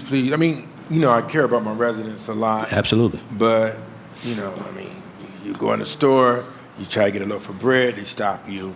You try to get some milk, you get stopped. They don't see you to the chair director. They see me, they see Councilman Starr, they see Councilman Harsh, they see us in the stores, in the churches, everywhere. And it's cool because we love our residents, but it's returning their phone calls and the outcome measures. It's mean a lot to us. Absolutely. To the chair. It means a lot to the chair, to the councilperson. It means a lot to us too. The success of these grants is definitely what we want, and we're doing everything we can. And we want to champion those who. We have some people in your ward that are doing a great job. We have some people who apply for our program, and we get out there and their home is immaculate. Gotcha. And they've gone through every program. So that we have a couple people that I want to actually, bring to some meetings and have them speak to how they maneuver through the programs to get the work done. Because, I'll be quick, because I always talk with you guys anywhere I call you. I call them up on the phone. When the commissioner was championing his grant, and I promised the big guy, I talked with him, Mr. Governor, and he said, Councilman, you think you guys can do it? I said, of course I'm going to tell him, yes, we can do it and make it happen. But I don't want it to fail, and then you got to see the guy later, and it make me look bad, and we care about my residents, the governor's residents also. He has overlapping authority. Mm-hmm. We want to make it work, and I think about that all the time. And I thank you for implementing the grant, but we got to make it work. Absolutely. All right, thank you. Thank you, Madam Chairwoman. And if we can, Larry, just for the sake of the organizational chart, if you could introduce the folks that are under your purview, Okay. and then we'll switch back around. All right, absolutely. First, let me introduce Miss Naomi Brookins. I'm pretty sure the councilman is familiar with working with her as well. She's our new program manager for our citywide grant. She was a major asset on our intake team. She's done a lot of our outreach work, and she'll continue to bring that into her role. So she is our new program manager for our citywide grant. We're happy to have her. And then we more recently, Ms. Camille Madison on the end. She's been here a little bit over 30 days, and she's diving in on the Glenville grant. We've been out to Glenville about 3 or 4 times now. We've got a couple times we're going to go out there this week and to meet with our partners out there. So we're definitely excited to have her. I'm excited because, again, I was doing the role for both grants, so I'm extremely excited to have both of them on the team. You were doing the role. Can I ask one question? Director, so when you guys think you're coming out? Well, we're looking to meet with you as well at Glen Village. We will be out to meet with Catholic Charities this week at St. Martin de Porres. And we're going to go over to Community Housing Solutions, which is another partner of ours on this grant. Right. So we're going to be meeting with them this week. But we'd love to have a meeting with you at Glen Village. Right. Just call me on the phone. Absolutely. I'm sorry, Chair. Okay. All right. Thank you. And then we also have Byron. Byron, if you will introduce yourself and your role with Healthy Homes. But right before you do that, Commissioner, can you speak to Novella Lockett's role? Thank you. To Council, Novella Lockett is the administrative manager that's in charge of the home repair programs. The home repair programs they include SHAP, Repair a Home, and Healthy Homes Production Grant, where Byron is the program manager. Councilwoman Meyer, you had it correct. Healthy Homes Production Grant is not a lead grant, and the lead grant for 2017 was closed out. Okay, so that was correct. Healthy Homes Production is a grant that is for critical health and safety repairs in a home for homes that house children and for seniors. And Byron is that program manager. Okay. Hi, Council. Byron Bonamici. This is my first time here, so please excuse any misstep in etiquette or if I pass out or throw up. But yeah, it's a very exciting grant. It is not a lead grant. Via the regulations, I'm actually not allowed to work on homes that the lead grant provides. Sorry. Via the HUD regulations, I'm actually not allowed to work on homes that the lead grant has touched. They have a healthy home supplement, and because we have a healthy home supplement, my grant cannot be used in those same homes. But the exciting thing about my grant is the broad umbrella of things we can do in people's houses. The priority is seniors, disabled, and homes with children. But there is a large spectrum of people we can reach with this. The limit is about $10,000 before we have to go to HUD. And like I said, there's about 29 different measures we can handle, and they're very broad too. So if somebody has something specific or broad or nuanced, the grant can handle that. Now the issue is we've been pairing the program with SHAP and trying to assist a lot of those seniors because SHAP covers a lot of major repairs.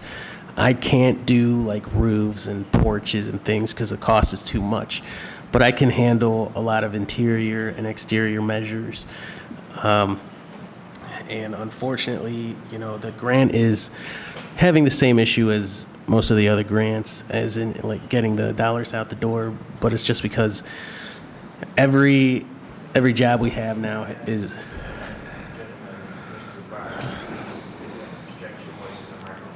Okay. I got you. Yeah, so the grant can do a lot of things, but every SHAP job has now become 2 jobs, and so it creates a lot of extra work, essentially doubling the work of the department.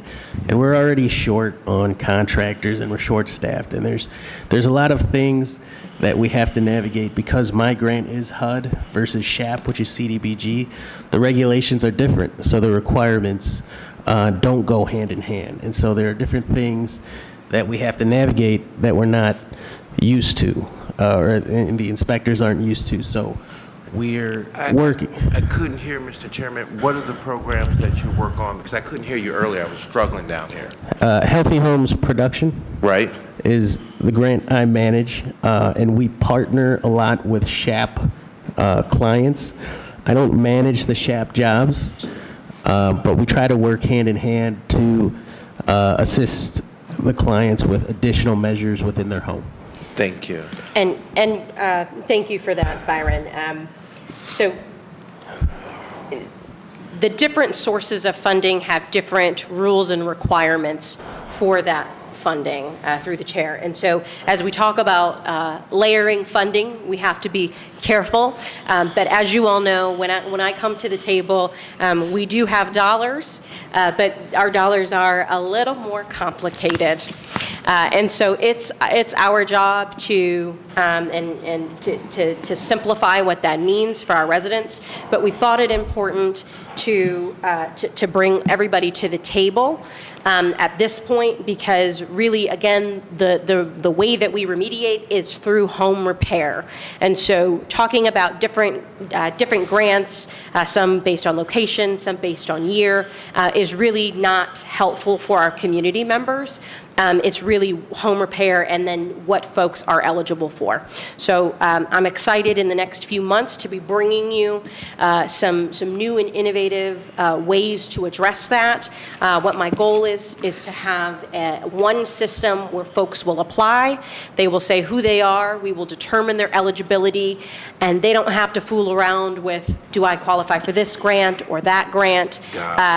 It's just going to be, here's what my needs are, here's who I am. We will then make the sausage, if you will, to try to figure out how to best meet the needs of those residents, layering the different sources that we have. And one way, as again, we're a bit premature because I am bringing to council more information about the reorganization that I'm very excited about.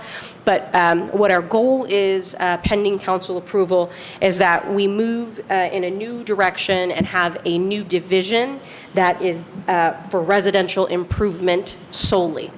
And so that means all of those home repair jobs, SHAP, RA, all of the dollars that come through will have one set of leaders, and then the managers leading those programs. And so excited to bring that to you all in a little bit here. And I believe at this point, Chairwoman, we are happy to answer any questions.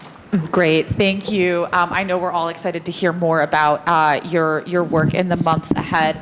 I want to just make a couple etiquette points. I asked Councilman Jones. He was very polite to move his questions to after community development presented. I want to go to him first. Councilman Starr, I then had asked to defer one of your questions, so you're up next. And I also want to just be aware of the time, so I will hand it over to Councilman Jones. Thank you, Madam Chairwoman. First of all, I just want to thank the Health Director for his bringing the presentation to us this morning, giving us an outline on why it's so bad in the city of Cleveland in terms of the system of racism that has divided our country and have kept eternally, almost forever and a day, a class of people in poverty. And I'll tell you, Madam Chairwoman, I was totally disturbed to see, and I had been saying this for years, there's two Clevelands. They're the ones who get resources and then those who don't get resources. And so seeing this presentation this morning was a good first start, but we really have to start doing something about it.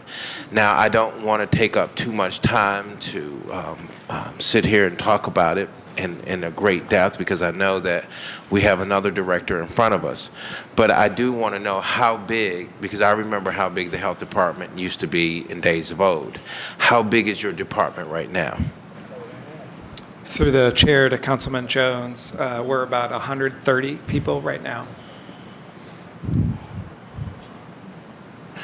And how many health inspectors that go out and does the health inspections for all of these different restaurants that we have in the city of Cleveland, that goes to these various stores and responds to the calls that are coming in that the citizens are having with various businesses, with garbage containers and debris and trash and tall grass? How many inspectors deal with that? Through the chair to Councilman, we have about 15 health inspectors with 5 resumes that we just submitted to start hiring, with a goal of hiring an additional 5 after that. All right. The next question is... Councilman, would you allow Councilman Starr a point? Please. So do they have a capacity of 25?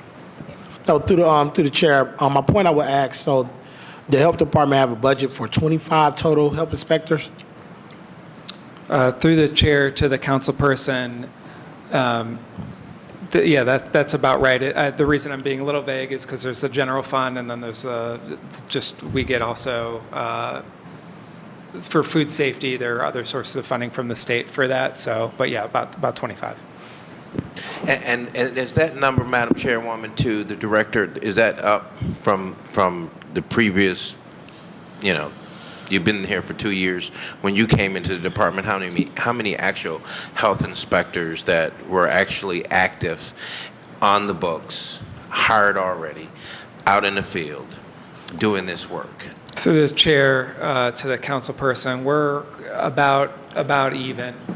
We have had some retirements and some internal promotions, and so the 5 submission hiring recs that we just submitted is going to be a big bump for us. So I see. Certainly the work to do, and I'll use the opportunity to just talk about what an incredible career it is to be a health inspector for the city of Cleveland.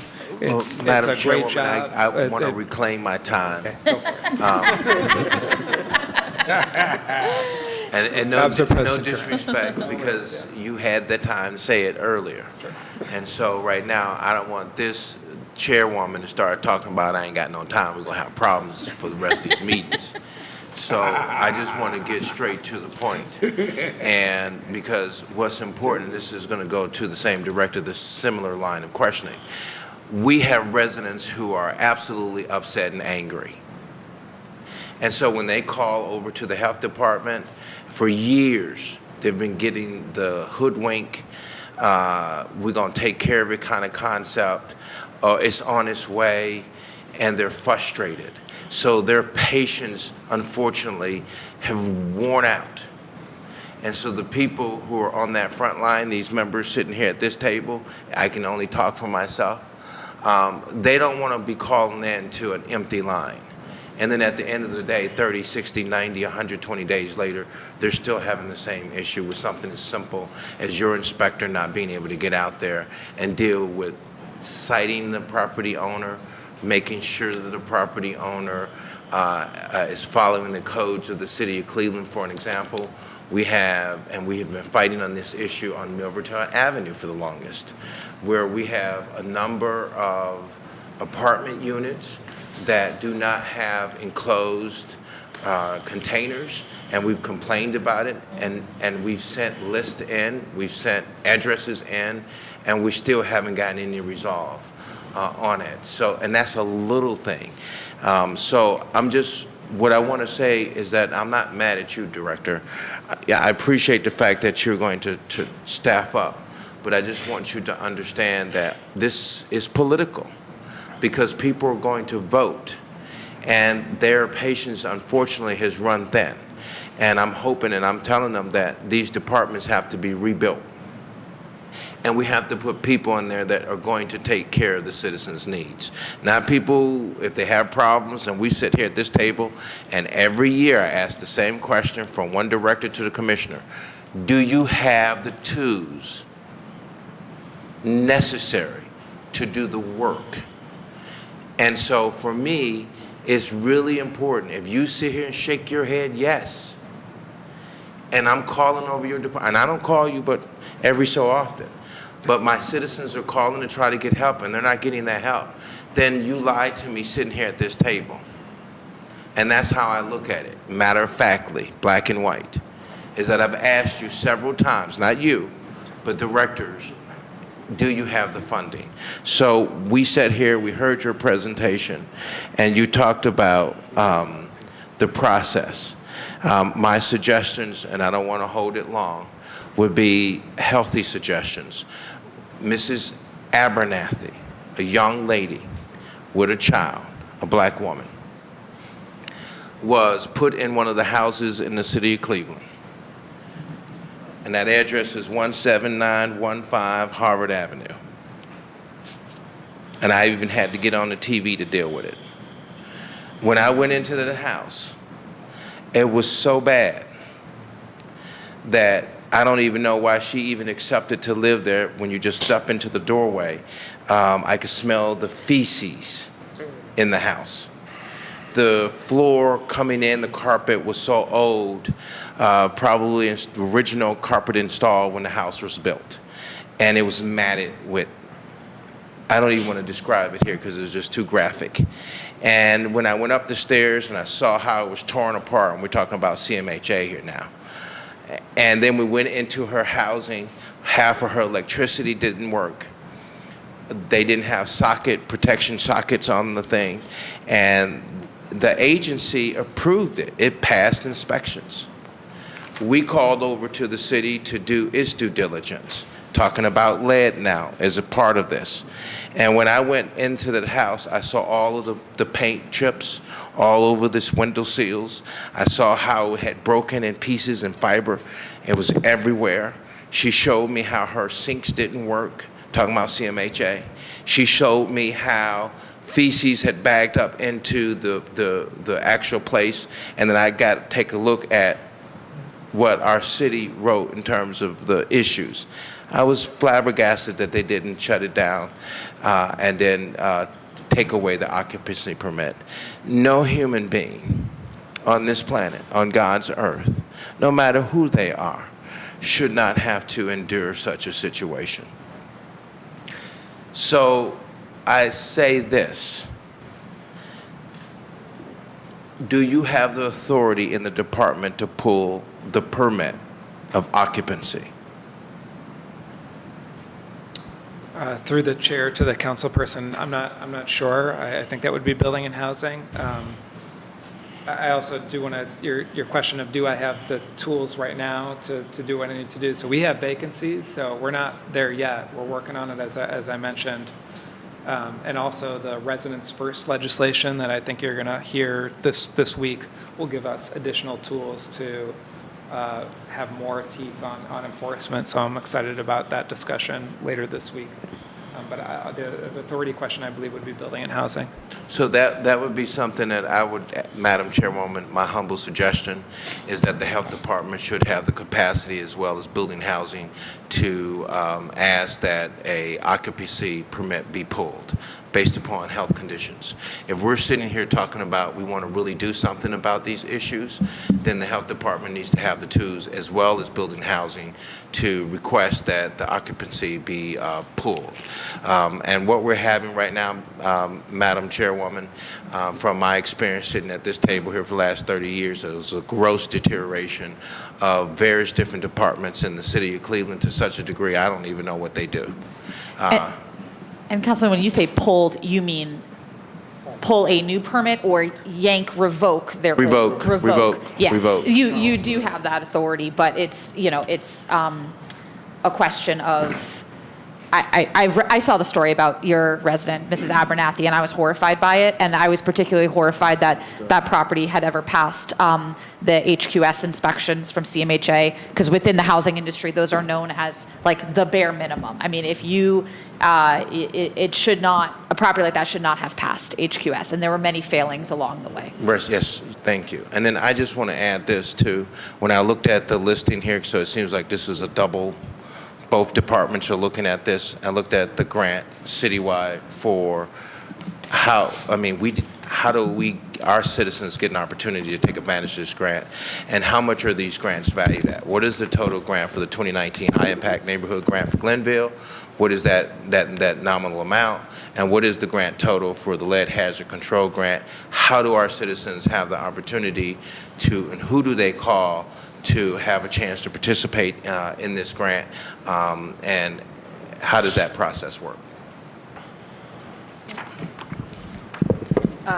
Through the chair to the councilman, you would just call us at 664-4000. You can call us at 664-2045. You can also go on our website and you can start your application yourself and as the director described, once we come out to do an inspection, we will determine what's the best program for you based upon the all of the programs that we presently have. So when a person wants to apply for the 2019 grant, that was the targeted grant for the Glenville area. So you will have to live in the city, in that community. But the citywide grant, the Healthy Homes Grant, SHAP, RA, are all citywide. What was the total of those grants? The Glenville grant had a allocation from HUD of $9.7 million. The citywide grant allocation, I believe, is $5.6 million. The Healthy Homes Grant is $2 million, and then the CDBG and RA grants are based upon the home and CDBG allocations from HUD that we receive every year. And Madam Chairwoman, to the director, can we get a breakdown of these fundings? How much are left in these pockets of resources from the Glenville grant to the much smaller grant for the citywide, which I don't see why it's a smaller grant. And how do we come to determine? And this is the next question: how did we come to determine who gets what in what neighborhoods and how it's marketed? Yeah, through the chair, thank you for that question, Councilman. Yes, we will absolutely make sure that we follow up to get you exactly how much for each of our grants and exactly where we stand and what the balance is of that. I can speak in broad strokes why Glenville was noted and why there's a specific grant for Glenville. The need was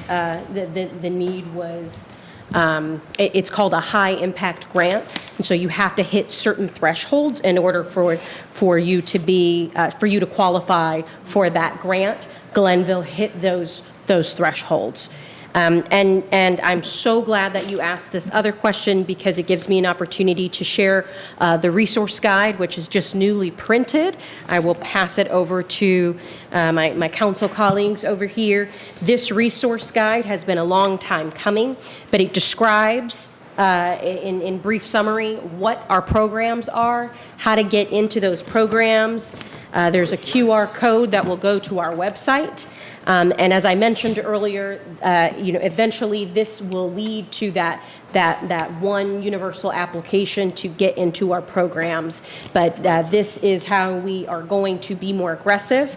We have a new Office of Community Engagement that has just got online about 2 months ago. And that is how we are going to get the word out. We are going to be where the people are, and we are going to be very aggressive about that. And these materials will help us to do so. And thank you, Madam Chairwoman. And I guess I want to thank the Director of the Health Department. I do want to ask, and I'm going to be brief with this because I know my other colleagues got questions they want to ask you, Madam Chairwoman, to the Director. And this is a suggestion.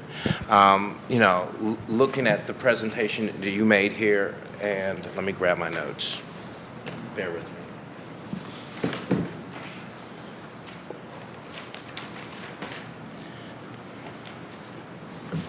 Looking here at the various different programs, and this is a suggestion and feedback, and I think that you have heard some of what the citizens of the city of Cleveland have been concerned about for a very, very long time, and the frustration from this council member. So when you see me frustrated at this, don't think that I'm upset with any of you all. This is the stress and the pressure of the citizens when you hear me speak across this table. And one of the problems that we have consistently had is our citizens signing up for these programs and never hearing anything back. We have some of these and this is for me frustrating because it's called being unprofessional. If you have 100 slots and that's all you can take care of, then you should shut the application process down. And I've said it here at this table because we've had people who have been on these programs and they have never received it, and a lot of them have died waiting to get services from their city. I would prefer not to even have a program if you're not going to take care of them, because it causes more stress, more anxiety, more pent-up issues. And we just talked about racism and people dying. I had a son comes to me and told me that his mother waited on the SHAP program and she died waiting to get repairs done to her roof. And so all I'm saying here right now is my humble suggestion, and all of these programs, is if you have a deadline of what your intake is, you professional, you go out there. I like the fact that you're modifying the program where you're not taking care of the gazillion issues, take care of what the needs are.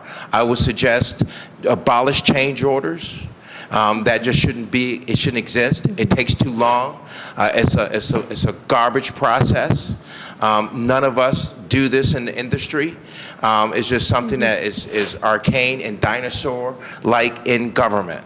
So if your people come in there and she only needs windows and she needs a roof, then give her the windows and a roof. And then take and go to the next property and give a little bit to everyone, so everyone gets something out of the program, versus 5 or 6 houses that get everything and then the rest of the city of Cleveland has nothingness. So my suggestion would be get rid of the change orders, keep it simple, deal with the most pressing issues that our citizens have, and then be done with it. I do like the fact that you're increasing the contractors, because that was one of the problems, that we had more work and no contractors to do the work. So I stand ready to spread these programs only, Madam Chairwoman, if they're going to help our citizens and not get them more frustrated. So I appreciate the fact that you have a heck of a job to do, because you got to redo a whole. We've not had a consistent director in that department, God knows, since when I was there in 2005. And so I don't have, now I'm quite sure there were some good directors along the way, but from 2005, I remember some great directors that ran that department. In between there, I don't know what happened. I know I come back and it's just a mess. And so with that being said, I want to just say the last departing words. Thank you, Ms. Jackson, for your years of service. And I hope that God continues to bless you and shine favor upon your head. And Madam Chairwoman, I have nothing else to say. Thank you, Councilman. I always appreciate your words. I just, in the spirit of time, I do want to hand it over to Councilman Starr to ask his question, and then we can close out. Yes, I will be brief. My questions that I have to the chair, to the table, will be more so regarding lead. That's a big issue, a lot of calls I've received.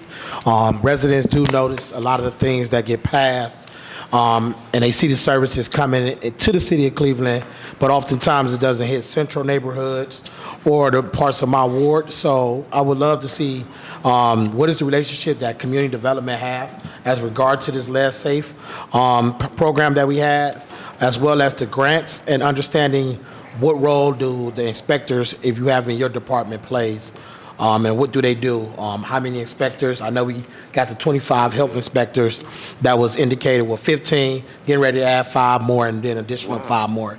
But do we have health inspectors, or do we have inspectors in community development department that work on the lead initiative? If so, how many inspectors do we have through the chair to the table? Thank you. Let's speak to how many we have. Okay. To the chair, to the councilman, we have 6 inspectors right now, specifically for the lead grants. They do not service the lead safe certificate program. Okay, and to the chair, when you say they do not service it, that means they're different from what building and housing inspectors does? Yes, yes, to the chair, to the councilman, the inspectors that we have are specifically for the grants that we have, and that is for abatement.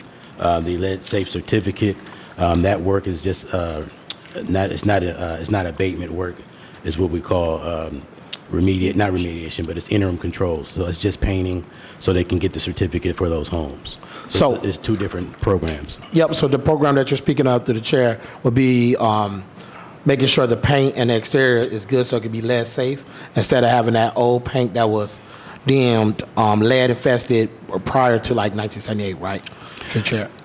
Correct. To the chair, to the councilman, the lead safe certificate is the city's law that says that the properties need to be get their lead safe certificate every 2 years.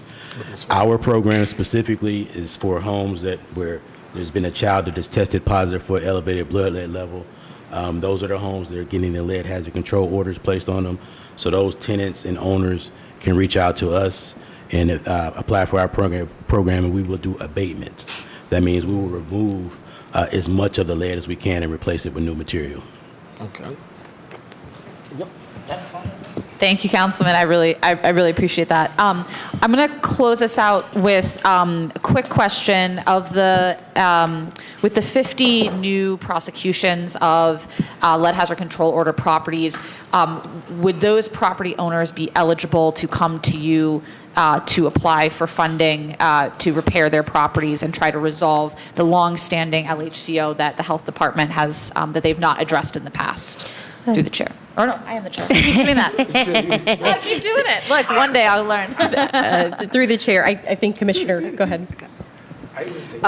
To the councilman, anyone that is income eligible and meet the requirements of the grant are able to apply to our programs. So you can be a tenant, You just need the approval or the authorization from the landlord, or you can be the owner occupant. But as long as you meet the income requirements and all of the other requirements for the program, then you're able to apply. Great. When is the next, I know that in the past, the Glenville grant and the citywide grant have been either in the yellow or in the red with HUD. When is the next assessment?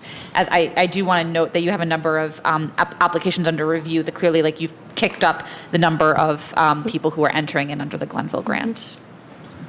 To the Councilwoman, the next time that we should receive an evaluation of our grant performance will be probably at the end of October, because we're getting ready to end the quarter now. And will you provide a copy of that to City Council once you receive it? Certainly can. Thank you very much. So actually, where do you think we're at? Because the HUD came in, I think sometime in the summer, to look at the Glenville grant. And they had issues and concerns. Is that true? I mean, you're looking at me a certain way. Is that true? Yes or no? When you say that HUD came in, Yeah, they came in with some of their auditors, I heard, and they were reviewing the Glenville grant. Do we have any issues or concerns about the end of October? Then just answer that for me. What you think? Because you're going to be gone, and you'll be home watching it on TV, and I'll be running. to the chair, to the councilwoman, we have quarterly meetings with the with HUD on the various grants. We have GTRs who oversee different cities. I don't know that acronym, GTR. GTR is a government technical representative. Okay. And that technical representative will have a quarterly meeting with all of the municipalities or entities that are assigned to that individual. So we may have had a quarterly meeting, and in those quarterly meetings, we actually do talk about where we are, what our challenges are, and the things that we are putting in place. So in one of our quarterly meetings, we talked about the impact of pricing, we talk about the impact of the contractors, and we talk about how do we expand, especially for the 2019 grant, because of the limited, it was 4 census tracts, and then we went to the entire city of, the entire community of Glenville. So with those GTRs, we have constant communication so that we can talk to them about some of the things that we would like to see change. And we have done that. So there will be some additional changes coming from the Office of Lead Hazard Control and Healthy Homes on how we can now match up some of the their requirements with our other funding, which is CDBG and home.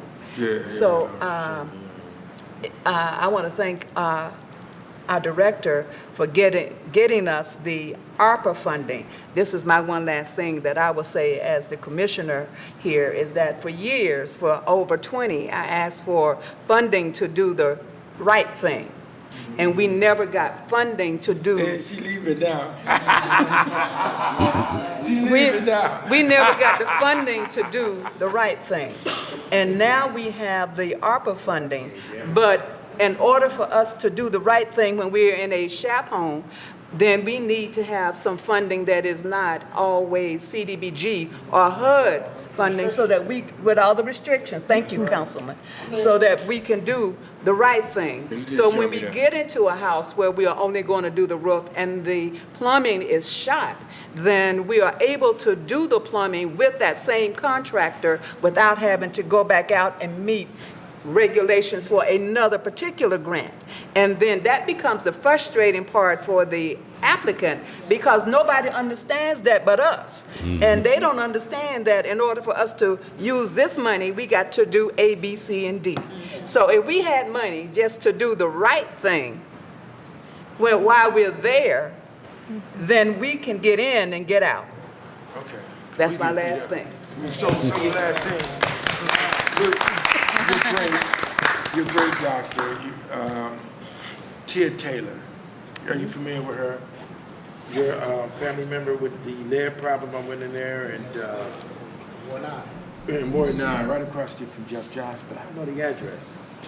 Tia Taylor, I think we didn't have enough funding for her, and I asked you about her 2 years ago, and they just out there. So, what is it, on Parkgate? Is this the one on Parkgate? If you get us the name and the address, Councilman. Yes. Parkgate. Right over there with Michael White School there. It's been in my ward. Right, Parkgate. Yeah, Parkview, right.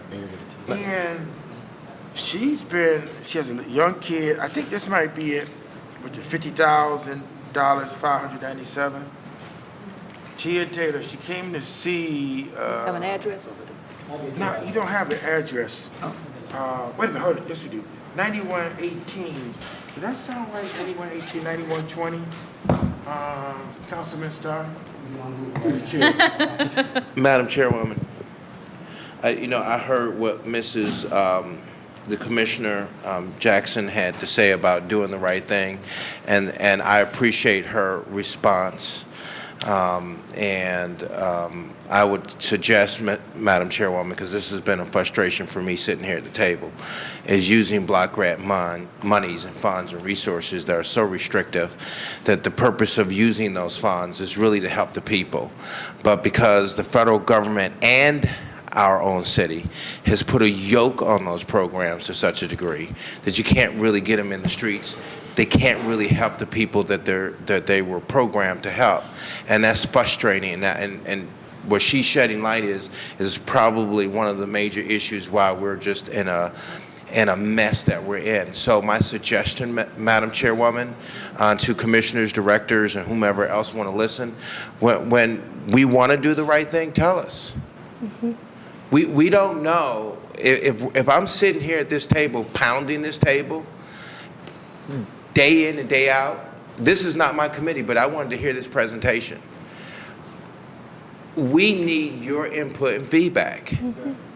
Because the issue is, at the end of the day, how do we make a better program?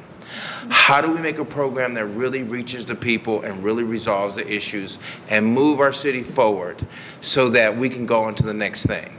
And so with that, Madam Chairwoman, I thank the candidness of the commissioner, but it would have been nice, not in your case, but across this table, a little bit more candid conversation on how do we resolve this issue. Because this side of the table, Director, wants to see this side of the table very successful. And we want to be able to see the administration able to do their work flawlessly. But the partnership works with being candid, open, transparent, and that creates the partnership necessary so that both sides of the table can deliver the kind of quality services that our citizens deserve to have. So I appreciate that, and as we move forward, Director, I stand here ready, and all I care about at the end of the day, all I care about is making sure that I super serve my citizens and getting them the services that the city has to offer delivered to their doorstep.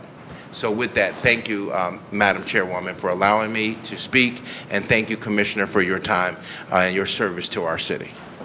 Are you finished, Councilman? Finished. Madam Chairwoman, can I ask just this? I love this here. Could we get this in our newsletters? You reach out to Joan Messeline. You want to reach out to her? I don't know who that is, but I'm happy if maybe council staff can. Yeah, I can get you her. connect me. Yeah. Okay. Yeah. Okay. Yeah, they will send it to you. This is great. This is beautiful. Thank you. I want our residents to know about it.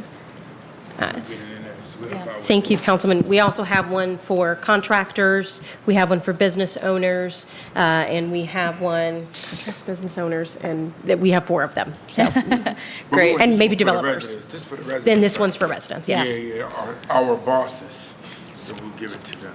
Wonderful. Well, thank you. I'm going to ask if you guys can follow up once we gavel out, because I think we got to, you guys can follow up, but you know which one it is now on Parkside. All right.